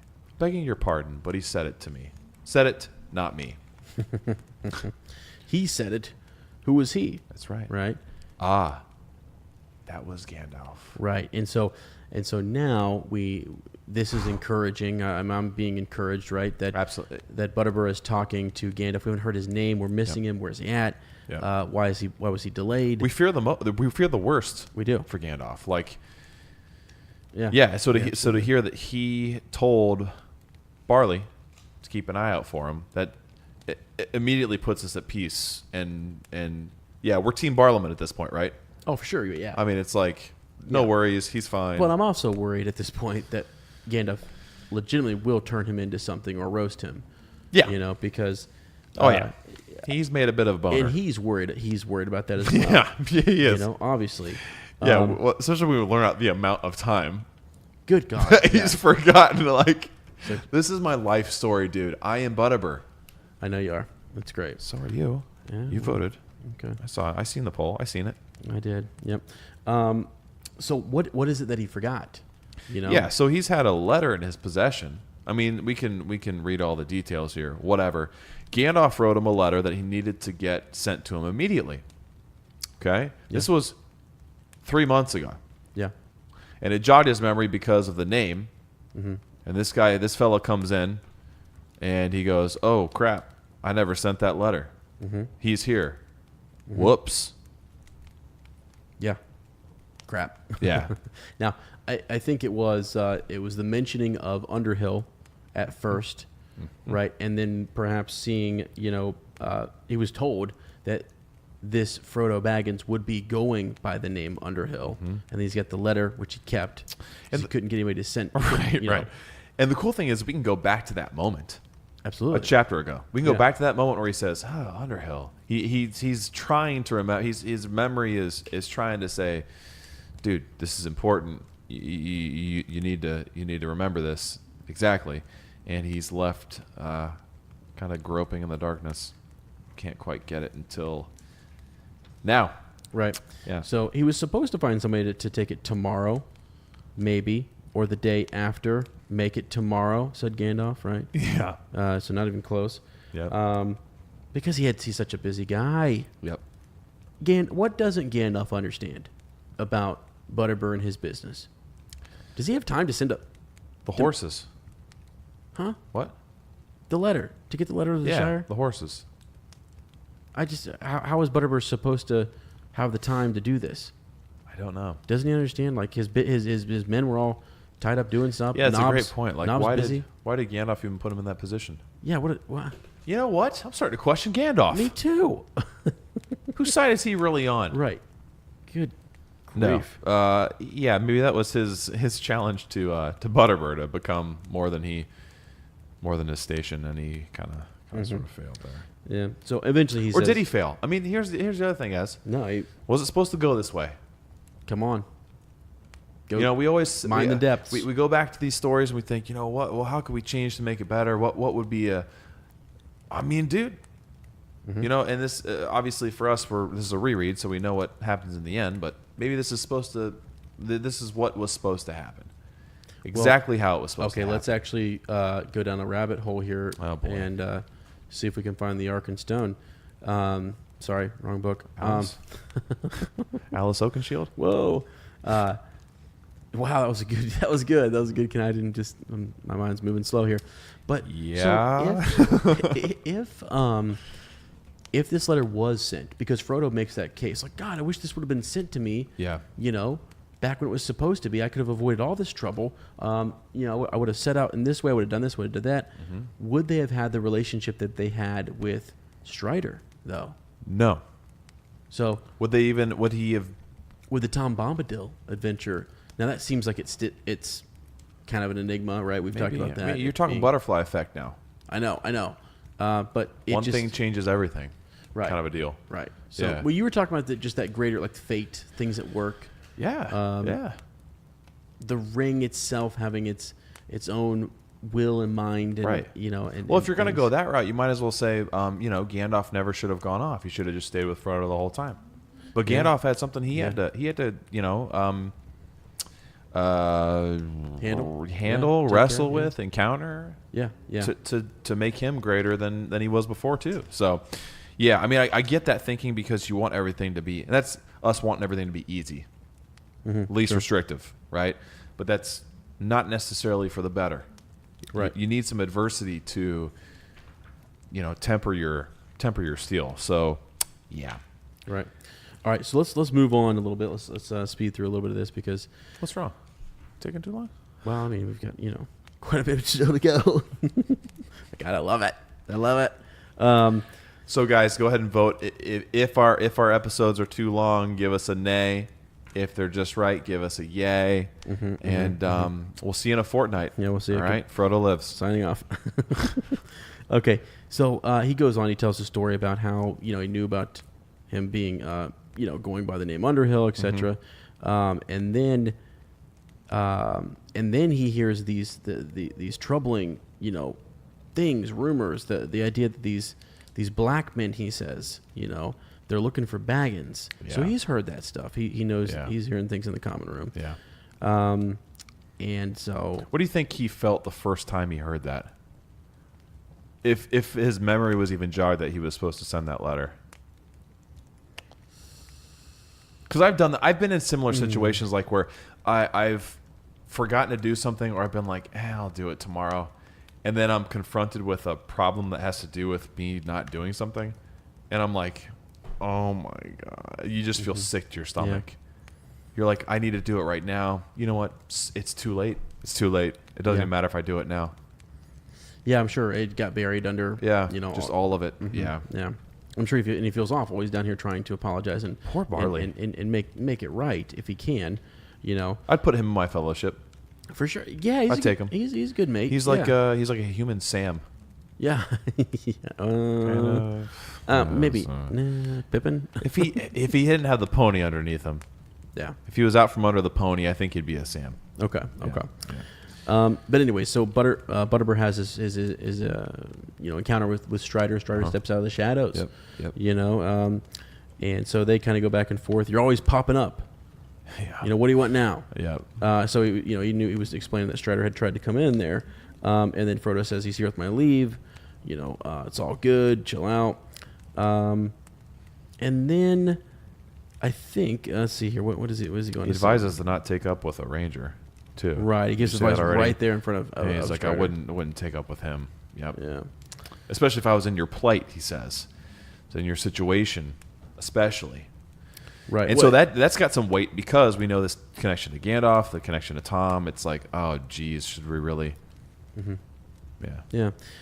No, I hear you. We actually, Strider starts to kind of talk about what they should be doing, and he almost calls out Butterbur like, well, hold on a second. Are you going to go with these guys? Are you going to protect them? Can they stay exactly. here? Yeah. Are you going to leave Bree with them? Yep. How would you help? Me leave Bree? What? Yeah. Yeah. No way. Yep. So, anyways, eventually, Butterbur leaves them at some point, doesn't he?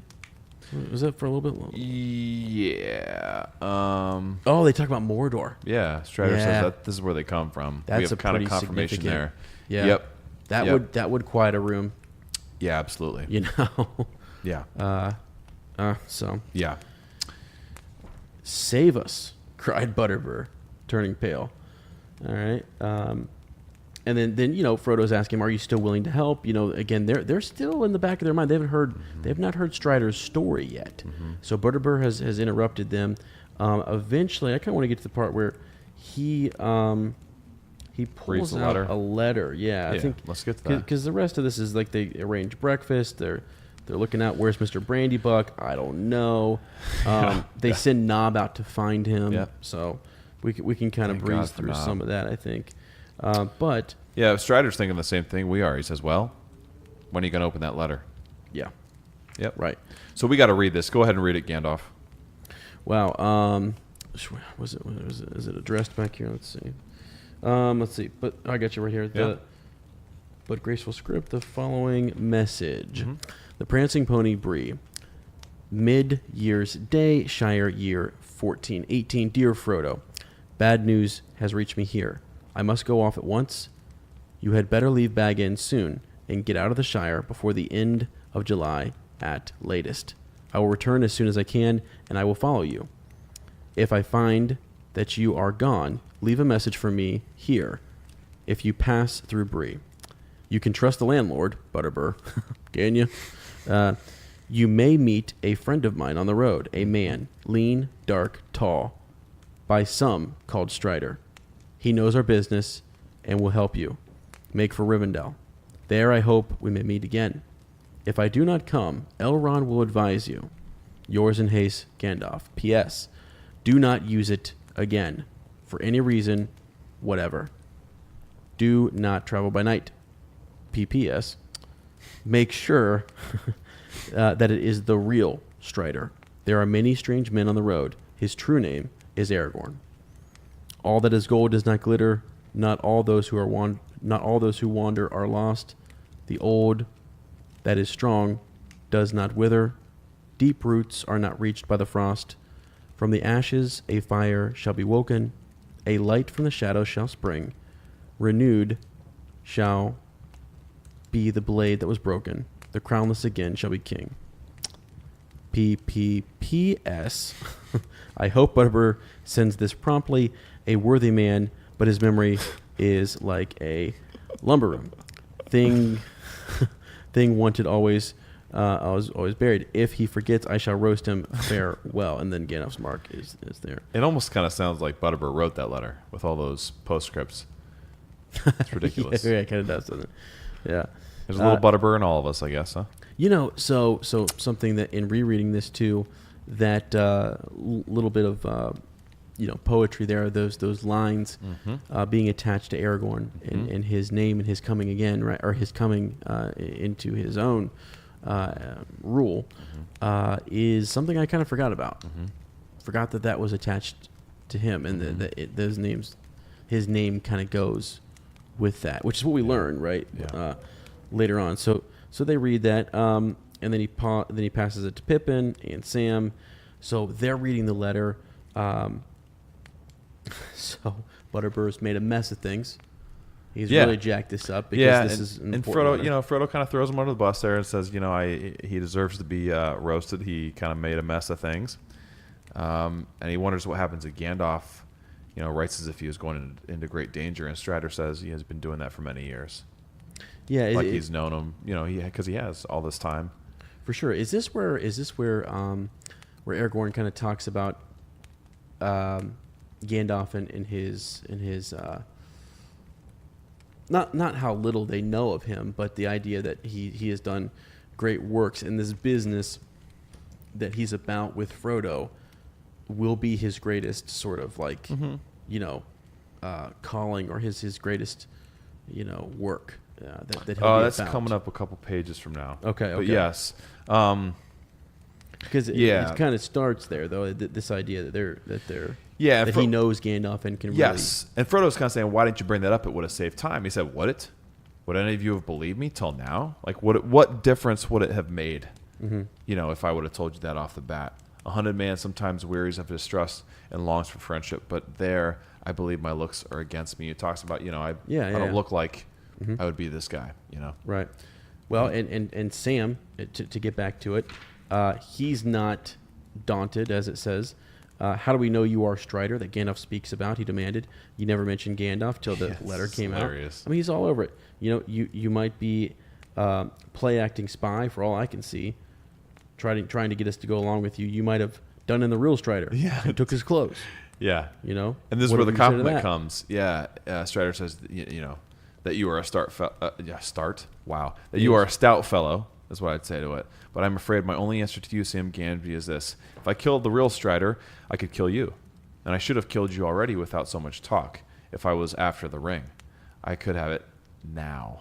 He stood up. This is crazy right here. So this is where the vagabond kind of disappears. Sure.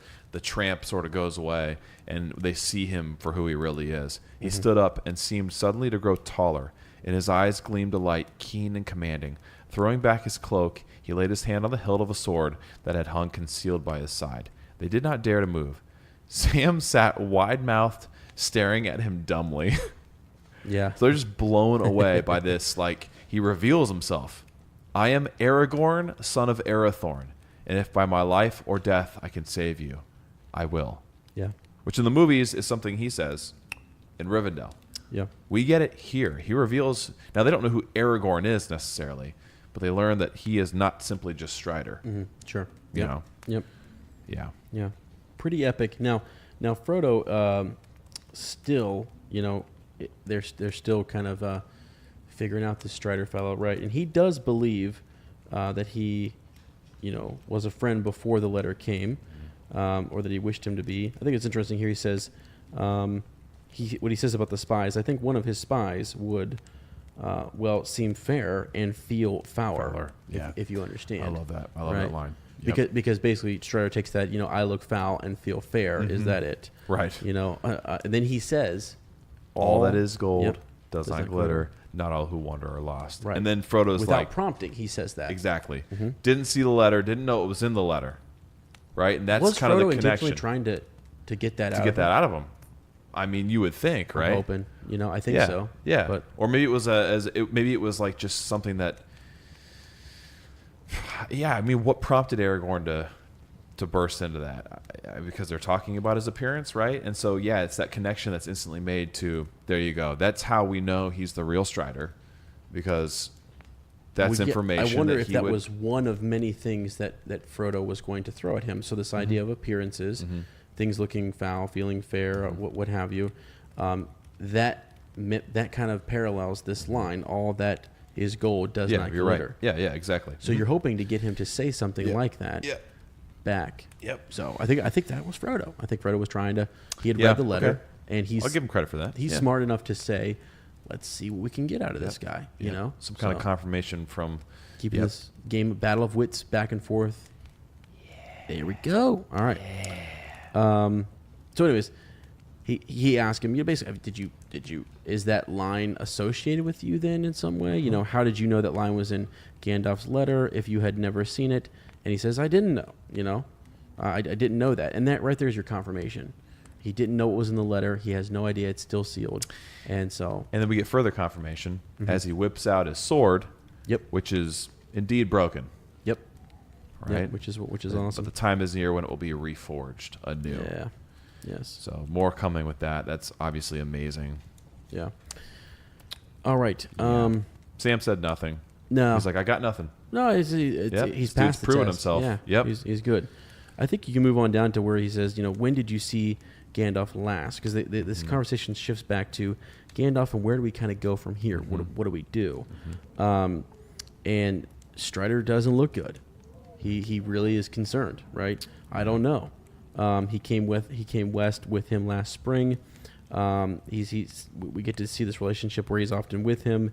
And we learned that he was on the borders of the Shire. Yes. As part of those rangers keeping eyes evil out. out of the Shire. Yeah. Which is very interesting. So he was right there alongside of him even then. Yeah. Isn't that amazing? Yeah. It is. He says, I am troubled for the first time since I have known him. We should have had messages, even if he could not come himself. So he knows Gandalf's character and how he's done things in the past and how he leaves messages. Well, not to fast forward too much, but when we get to Weathertop, boy, the coding and the different things that were left there as clues.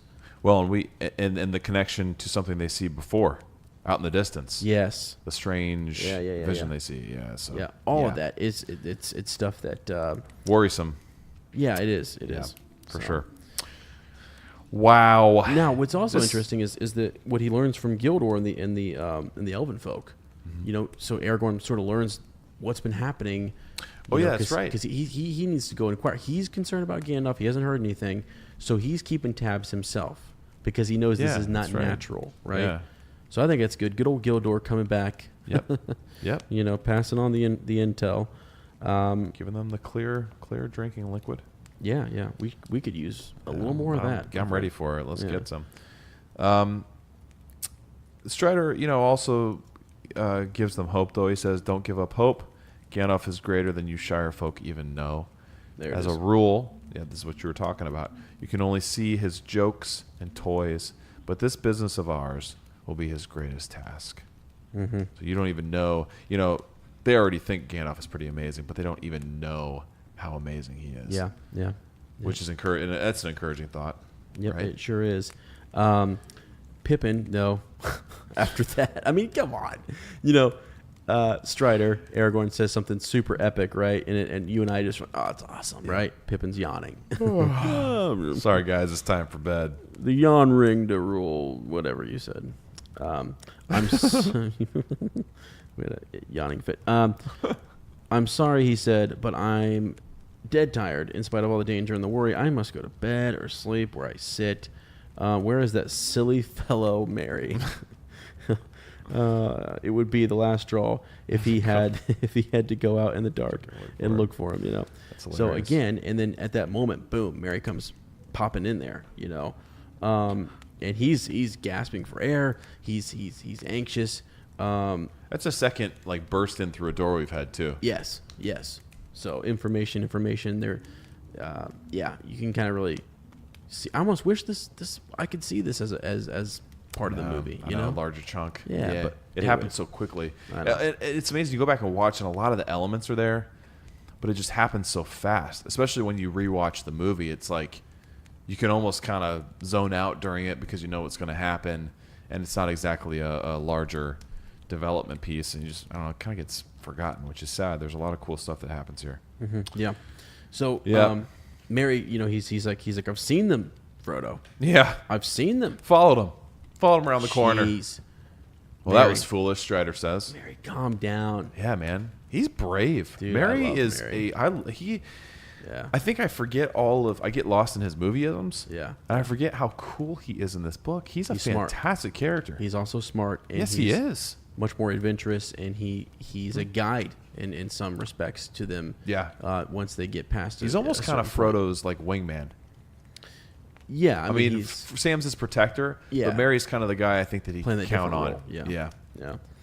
So I mean, they didn't come back, so he's out, getting a sniff of air. Yep. Don't forget the sniffing. Yep. And Never. no, and so he probably saw some sniffing going down, some unusual, unexpected sniffing, and he sneaks up on it, which is crazy. Then he has something that happens that he forgets totally about. What's that? Well, we find out that Nob finds him, or not him, rather. Am I getting ahead of myself here? No, you're fine. Nob goes with him Yeah. eventually. Well, he hears all these whisperings and hissings. Couldn't hear a word that was said. I did not creep any closer because it began to tremble all over. Then I felt terrified, and I turned back and was just going to bolt home when something came behind me, and I fell over. Nob says, I found him, sir. Mr. Butterbur sent me out with a lantern. I went down to Westgate and then back up towards Southgate, just nigh Bill Fernie's house. I thought I could see something in the road. I couldn't swear to it, but it looked to me as if two men were stooping over something, lifting it. I gave a shout, but when I got up to the spot, there were no signs of them, and only Mr. Brandybuck laying by the roadside. He seemed to be asleep. I thought I had fallen into deep water, he says to me, when I shook him. Very queer he was, and as soon as I had roused him, he got up and ran back here like a hare. So what happened to him? I mean, he was taken by, I don't know, like the hissing and whispering was obviously the two black riders, right? That maybe they put some sort of, it was the black breath. Duh. Strider says it 2 paragraphs later. Mm-hmm. Now, what that means, we'd need to look that up. But I'm guessing it's some kind of incantation that can put over someone to cause them to fall asleep. He says he felt like he fell into water. And if it wasn't for Nob giving a shout and running after him, they would have taken Mary. Mary would have been theirs. Wow. Isn't that amazing? For some reason, Nob's a hero. I don't. Well, it's right past. listen. this It's part. the end of a chapter. A lot has happened. Yeah. I didn't even notice it until I went over it a couple more times. I always try to review the chapter like 2 or 3 times, so because there's so much in here, obviously, and we don't even get it all. Wow. But yeah, so they saw a hobbit and they're like, hey, let's see if we can see who this is. For sure, but what did they Happened get or upon him. not get from Mary? Good question. Maybe they didn't even have time to. Maybe not because maybe Nob gets in there, Yep. Just in time and, Right. and is able to, maybe they're easily startled or something, just didn't know what was coming up behind them. Yep. Maybe Nob's more of a boss than we think. I mean, he's definitely a BA. Maybe Nob's he's- maybe Nob's not telling the whole story here. Maybe, You think Knob's got a shotgun? I think he pulled out some, freaking, Hobbit sword. What did they And- hunt? What did Sam's cousin hunt? Way back in the first were they couple They chapters. were hunting a bunch of different things. They were just Mushrooms? hunting. No, they hunted They were something. hunting mushrooms. And I imagine them shooting it, and you were like, "No, I don't think so." Remember that? Yeah, I do. Oh my god. Oh well. But so Mary starts to ask the question, what will happen? Yeah, and this is where we learn this. This is important. They're bravest in the dark and loneliness. They won't openly attack a house with lights and voices and everything too. Yeah. So maybe that's why Nob's yell gave him a shout or gave him a start too. Is because he was, kind of just like, "Whoa, what the heck? We gotta get out of here. We don't want to be discovered." Right. Just startled. Yeah. I think they are also kind of on not a secret mission. No, you're right though. They're You've brought that up open. time and time again Yeah. that they don't want to reveal themselves unless necessary. Yeah. And so- Strider confirms that here. He says, "Oh crap! What did he say?" Well, I do know that he goes on to talk about them visiting Bill Ferny, right? That's pretty significant because that they stashed their horses, which was clever, and they come back through the south gate because they thought they had seen them, whichever direction they were heading. Yeah. They come back in here and they're lurking around. Yeah. That's a scary thought. Yeah, it is. But they've been down to Bill Ferny's house, Yep. right? And So they've and, got that information. and probably that southern spy, as well. Yeah, squint-eyed Southerner. Right. So anyways, they know what's happening, in Bree right now. And so they're all around this, So Mary's freaked out. What's going to happen? Will they attack us? Yeah. No, as you said, I don't think they're going to, etc. So The decision is made they can't go back to their rooms. yeah. Yeah, because it'll be discovered that that's where they are. Yeah. And they'll focus in on that, so they can't do that. Right. So it's Nob. Once again, I've ruffled up the clothes and put on a bolster down the middle of each bed, and I made a nice imitation of your head with a brown woolen mat, Mr. Bag. Underhill, sir, he added with a grin. Pippin laughed. Very lifelike, he said.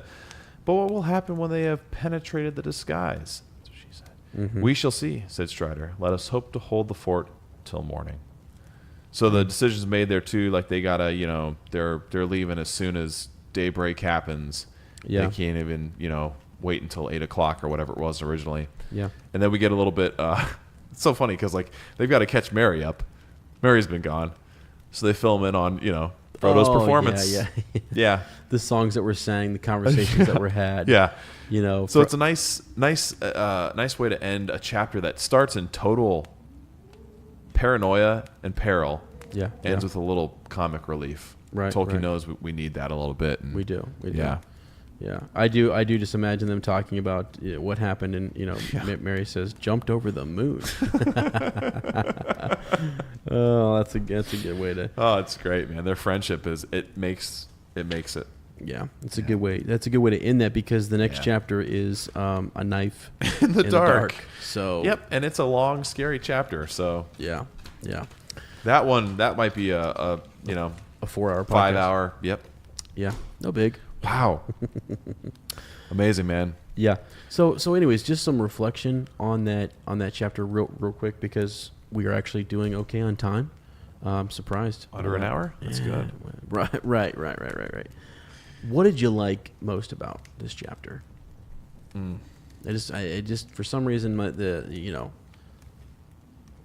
in my CP9 class asking my kids this question. Sure. I like this. We don't have time to reflect very often. I know, Oh, this and is this cool. is Actually, honestly, upon reading it a couple times and then going back over it and reflecting before today, I really appreciate the character of Nob. yeah. Nob is amazing. You know what? Hell, here you go. Michael Upshaw. Add Nob to that list for my fellowship. I'd take Nob in a heartbeat.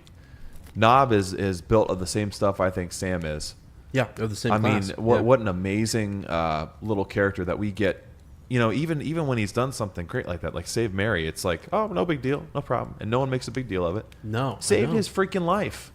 Right. I mean that he was in more danger there than he was in Old Man Willow. Well, here's the thing. Easily as Does yeah, I agree with you. Yeah. Does Nob not also he knows that there's black riders Yep. rolling around. Yeah. So I mean, he has that. I think that might have. I don't know. Well, no. Mary did chase him down, but you just start to see that these hobbits are made of sterner Absolutely. stuff, right? Some Yep. stouter stuff, right? Yep. They ain't scared. No, they ain't. So I'm impressed by all of them in this chapter as well. We're supposed to be super impressed by Strider, and we are. We are. Yep. I think that's obvious. Yep. But That's a great point, though. We're some of the underlying piece here is that we've got a good crew forming up here, do. and Nob could have been a cool piece to that. He's really keeping a lot of stuff afloat, and it's just somebody you can count on. Yeah. So Yeah, absolutely. I'm with you. Is But, it so? The Hobbits. That's what you take away. Yeah. The more when I was listening to it on the way here, some of those lines, they seemed that Strider was speaking to Frodo. At first, I thought, why is he being arrogant? Why is he, why is he, selling these guys short? I mean, they're just trying to continue to assess. It's not wavering. They're trying to see where you're at. But then the more I looked at it, I thought, like you had said, and I wanted to see if you'd get there, and I knew you would, because it is a test, and he is pushing them. If like in the course of, he'd already revealed it's a lesson. The lesson's not over, right? And he's continuing to sort of, just like they're continuing to assess him. I just thought that's ongoing, and it's going to continue. And even though this is Frodo's burden right now, this it's as important to anyone as it is the Strider. Yes. Once we learn more about his destiny, the fate of this ring is very, very important to him. And so he's trying to figure out, can my future and the future of the good free people of Middle Earth be trusted with this group right now? Right, because I was wondering. I mean, no, that's a. Do really I need to take it from him and keep it safer? Well, and again, could I, Strider / Aragorn, could I do that? Yeah. Could I be the one who could be a ring bearer? Yeah. And do what my forefathers couldn't do. Yeah. You know what I mean? Type of thing. So failed at, right? So it's a lot on his mind, and he wants to right that wrong. You know what I mean? Yep. He's learned about this at the House of Elrond, so definitely on his mind, man. So totally. So I don't know. Anyways, good chapter. I like it, and I'm excited about. The next couple of chapters are they're rough. Yeah, they are. They're rough, but we are getting to. I mean, it's going to be some ups and downs, man. But you really get to see our small company here challenged, and so I'm excited. Yeah, really am. We're really there's no more messing around. There's no more getting lost in forests and it's serious fog. It's straight on. Everything's coming into view. Yeah, pretty quickly. Yep. Yeah. All right. Well, that was a great reread. Beautiful chapter. Yeah, it was awesome. Did you have any other? Were there any really? One, I think the cool connections we could follow up later is that what happened to Mary, right there. Yeah. And the influence that he was under. That's kind of neat. The black breath. Yeah, just to kind of interesting. I call that coffee breath. Yeah, that's what I've got right now. But yeah. So, anywho, all right, man. Any other cool connections that you wanted to kind of? No, I kind of worked them in there. Yeah, I've been trying to do that. I think it's better if you just throw them. We just throw them in that reread. We just kind of we make them. Yeah, because we're cool. We make them.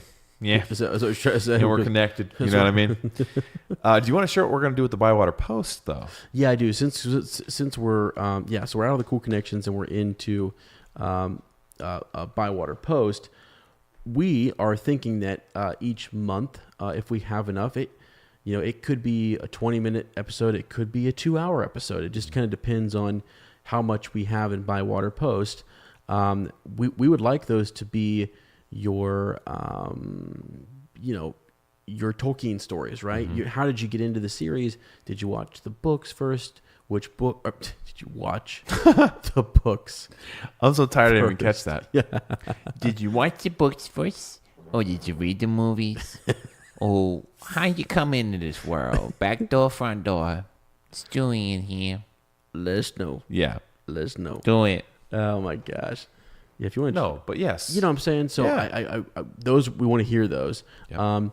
You know, it's you know, because we hit this and I love it. You know, people come in and we've got posts on, you know, just showed up. We've got messages in Facebook. You've got messages on Instagram. Right. So we are trying to get people to send those to anunexpectedpod@gmail.com. So it's there's a link for it. What is wrong with you?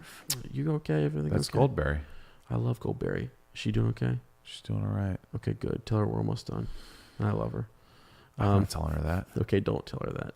I mean, because we still have that's 2 fine. more hours to go. Right. We're not even close to being done. But you know, so anunexpectedpod@gmail.com. Yes. If you can send that there, we're going to compile those. And I think each month, Lane and I would like to sit down and just do a Bywater Post monthly episode that would go on the main podcast. Talk about releasing it maybe on a Monday or Tuesday or something different. Yeah, like a different day, Yep. maybe like whatever day, middle of the week, Wednesday, and just do it like at the end of the month or the beginning of a month. We just would kind of pick, you know, and we would label it, you know, Bywater Post June, Bywater Post, you know, July. And we'll probably start that like next month. I think we need a couple weeks to get done with school and be able to. We honestly need to go back and say, okay, whose story have we shared? Whose have we not? Yeah. Because it's been 10 episodes now, and I honestly can't remember. I don't know who we've gotten in the middle of a fortnight and we forgot about them or we ran out of time or whatever. Or, we want to bring all those stories you've shared to the forefront, and so that first episode will be pulling in some of those, and then keep sending them to us. And we really want to work in that voicemail thing too. We want your voices to be there if you want to do that. If not, if that never works out, that's cool. But that's an option too. And that would make it more interesting for us. That way we're not going back and listen to an episode that's our own voices, which I enjoy half of.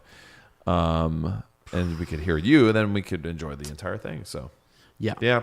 But anyways, it's a proposal. It's something I think we would like to do. We still do a couple shout outs here and there. And, you still get your voice heard on the main, podcast by sending us those, that recap stuff, what you learned about last week. Everything that you guys do in the group, influences us and we're, incorporating that into the show. Quite frankly, the recap stuff, I mean, that could be so much more.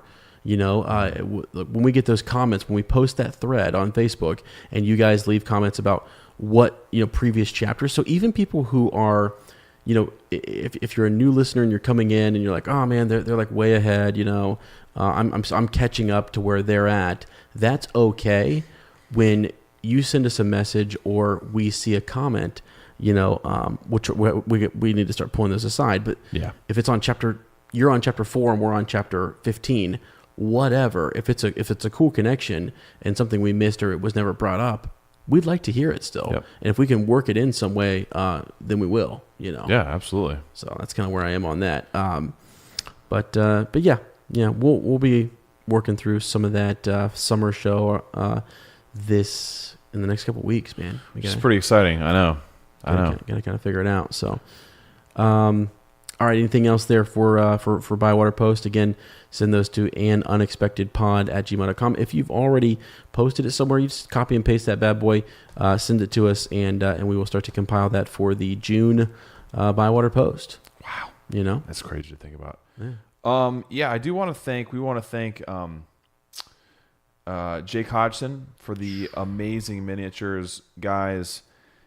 Go check if you want an awesome piece of Lord of the Rings collectabilia or whatever you want to say. Yeah, his miniatures are amazing. They're unreal, guys. So Lane talked about these before, and I had seen his, and then Jake sent me Gandalf, man, and I'm gonna be honest with you guys. I'm holding it right now. Mine's right next to me. These will always be beside us when we podcast. Always. I have no idea. Did you see that on the bottom too? What? It's got your name on the bottom. Oh my gosh. Yep. The year and Warhammer time. Jeez. Yeah. They're incredible. Dude, okay, so The detail in his face is unreal. And he painted all that. And I'm trying to get, like, I tried with my phone to get as close. You can't. I know, You need you the can't. natural eye to Yeah. see it. It's insane. Or a macro lens. But yeah. Whatever. You're right. Yeah. So apparently I have really good eyes. So,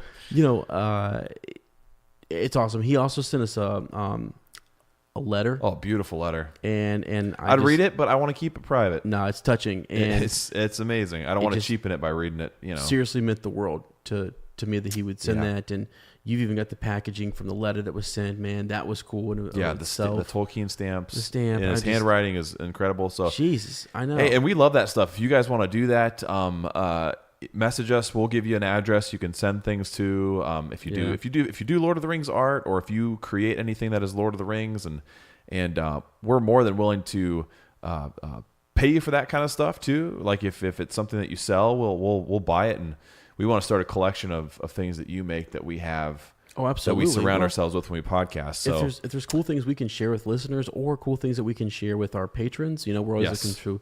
Like I said, we've been working on making this deluxe tier where we can kind of get some merch going, get those swag bags, stuff like that happening. So, I love when you say swag bag. I like it too. It's nice. Hey, interesting thing. I don't know why you made me think of this, but we did not have a song in this today. No.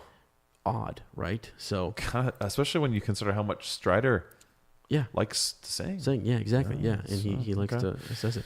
So anyways, if there isn't, if you look at the chapters coming up and you guys come across any songs, I think we've got a couple of chapters where there might not be a lot of songs. We have some, we have some Baron right? and Luthien stuff coming up in the next one, which you could probably put to music. It's sure. Yeah. So if we've got any singers out there, people who would like to provide that, legitimately, it doesn't have to be inside the 3 minutes of the, like the voicemail is 3 minutes. If you want to do that up and get a good mic and send, it doesn't be a good mic. It can be whatever. And we have some people who are interested in being in the album. Yeah. Calais Komanen wants to be in it. We've got some musicians and, Victoria. Yes, that's right. Yeah. So we want you guys to be a part of that album too. We're not joking, guys. We're doing that this summer. Ezra's going to live in my yard for 2 weeks. He already said it. Yeah. He's going to pitch a tent for about 3 weeks in the backyard. We're going to go in a new recording location, which we'll tease later. Yep. I'm going to make Ezra Ed do that. I'm holding him accountable here. Yeah. And we're going to do it. It's going to be it's going to be epic. It's going to be epic. Now, I even meant as far as the album as well. Oh, I'm sorry. No, okay, I just to share on Bywater Post. No, even just for the episode. Oh, so we will still sing them for sure. I like that. But sometimes it's like I'll sing one, and then we have a listener sing one, and then you sing. Sometimes there's 3 songs in a chapter. Yeah, right. That would be really cool. That's a great point. It would definitely be cool to that's another way to hear your voice on the podcast. So. If you're looking ahead, you want to see where we're at, just jump to the front, see which chapter we're on. Yeah. Look a couple chapters ahead, send those to us, and trust me. I mean, it's your voice does not have to be great, and honestly, it can be whatever. And I think it's as long as you're having a good time and it's joyful, cool. We love it. That's right. Down. Also, in terms of people creating cool things, based on our beautiful book club, all you uppers. Katie Marie Serva is creating these. She's listened to the podcast and she says, she's going to start a line of stickers of the animals of Middle Earth. Do you know what this is? No. You're kidding me, man. Well, we've ordered 10 of today. I ordered 10 of her first one, which is Bill the pony. Are you serious? It's amazing. And they say I did see something about this. They say but one pony to rule them all. They're so cool. There's different sizes you can order. It's on redbubble.com. It's a part of she made a post on the group, so if you're looking for it, check it out. I'm going to post a picture of them as soon as we get them in the mail. Mm-hmm. But she wanted suggestions. She's like, what animals would you guys like to see? So we've had Tish Munson said Gwaihir, Shadowfax, Snowmane, Borrego, Asphalloth. Oh, God. I said I want that silent fox that watched the Hobbits. Yep. And she said she's working on it.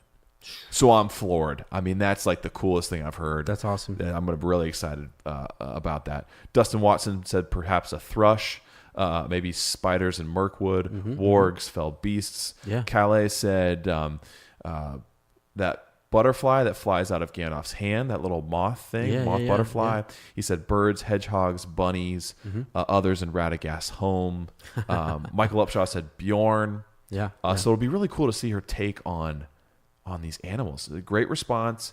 And so go check those out. Cool. Buy some. I think the 4x3 stickers were only only $250 a piece. Oh man! So we ordered a bunch that we can do for some kind of giveaway. More. That's awesome. Yep. But we can do some for a giveaway, and then we're gonna obviously keep a couple and put them up somewhere. So really cool things you guys are doing.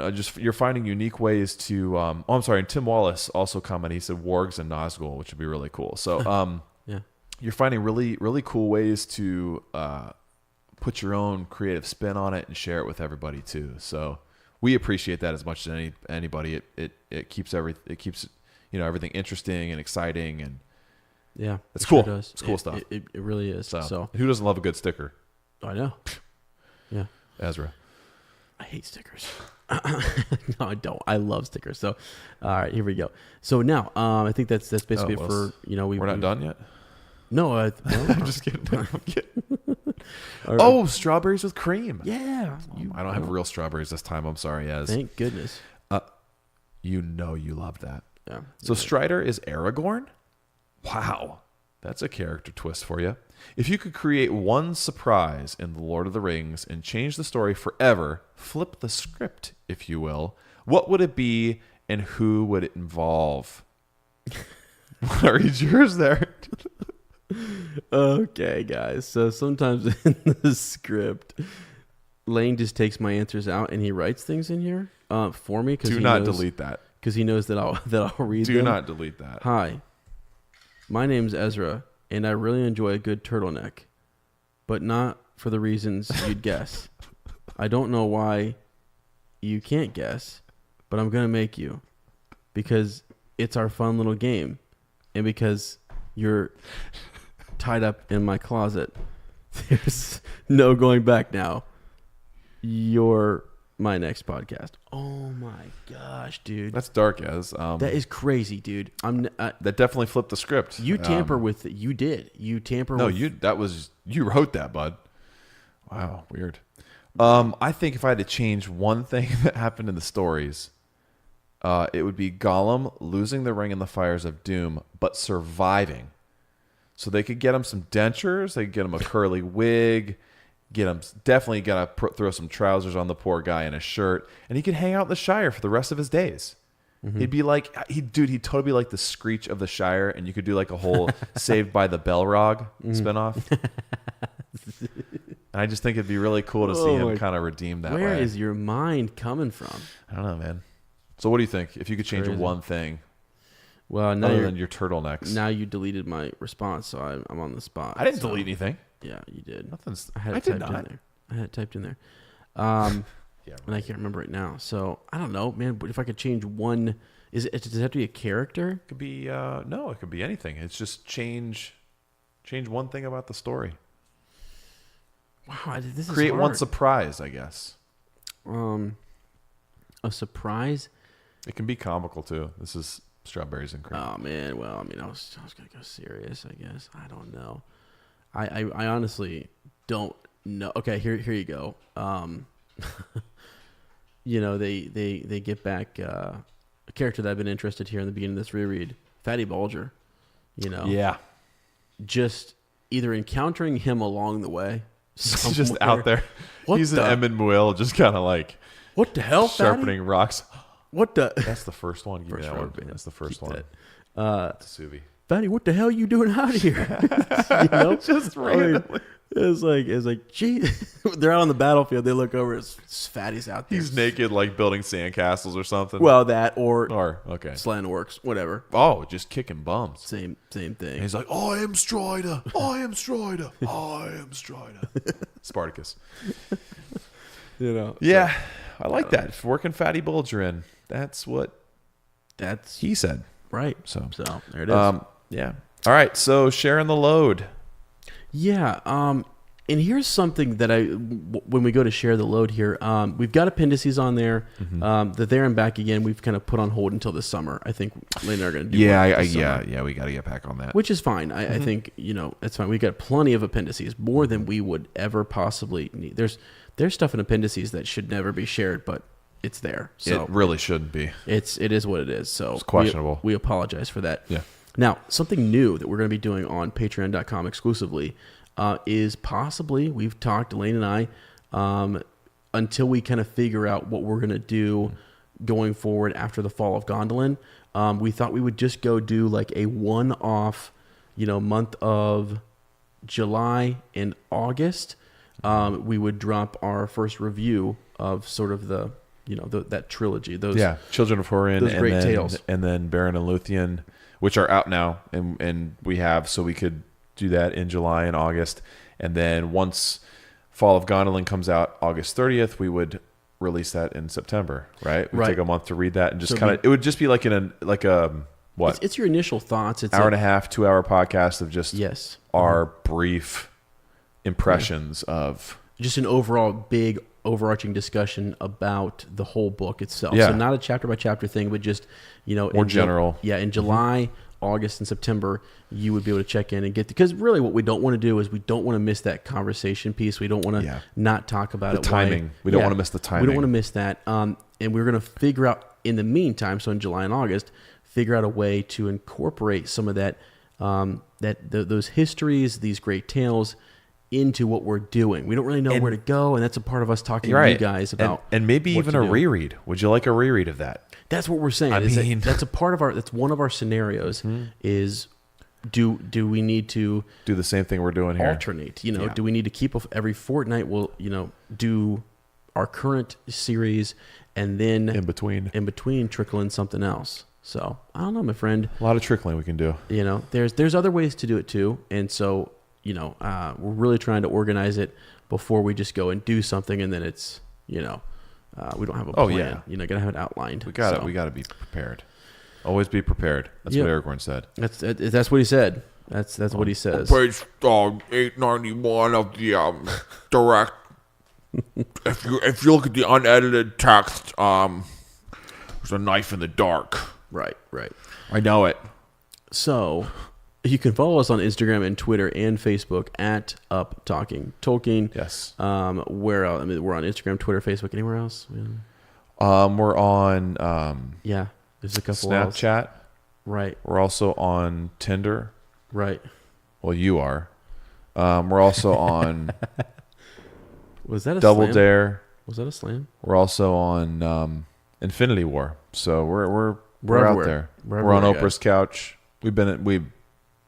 I mean, who cares? You search. We're there. Who cares? So there it is. Check us out there. Follow us. Hit us up. Message us. Send us an email at anunexpectedpod@gmail.com. It's the fourth time I've mentioned that, by the way. Yes. Maybe fifth. It's going to stick. All right, time to do our little fortnight farewells. It's very sad, but we want to thank you for stepping off the road with us. Our next episode, we'll be digging deep into Chapter 11, A Knife in the Dark. That's right. If you like our podcast, don't forget to subscribe, like us, write a review, or leave a comment, or send us a Shadowfax. Write a review so you can win a pop socket. We'll see you in a fortnight, and remember, Frodo lives.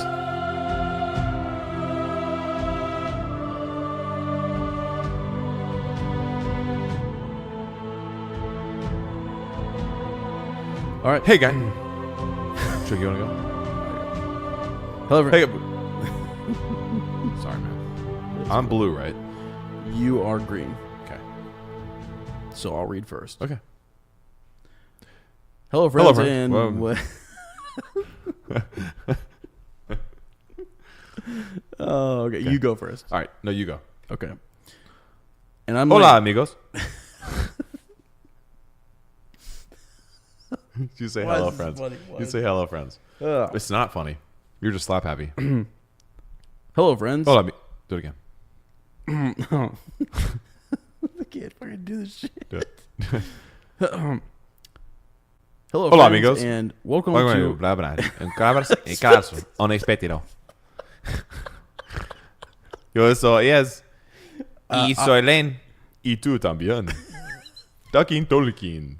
Talking Tolkien. Dude, that sounded kind of like some alien from Star Wars. Ito Tang Queen. That sounded like the dude on Boonta Eve.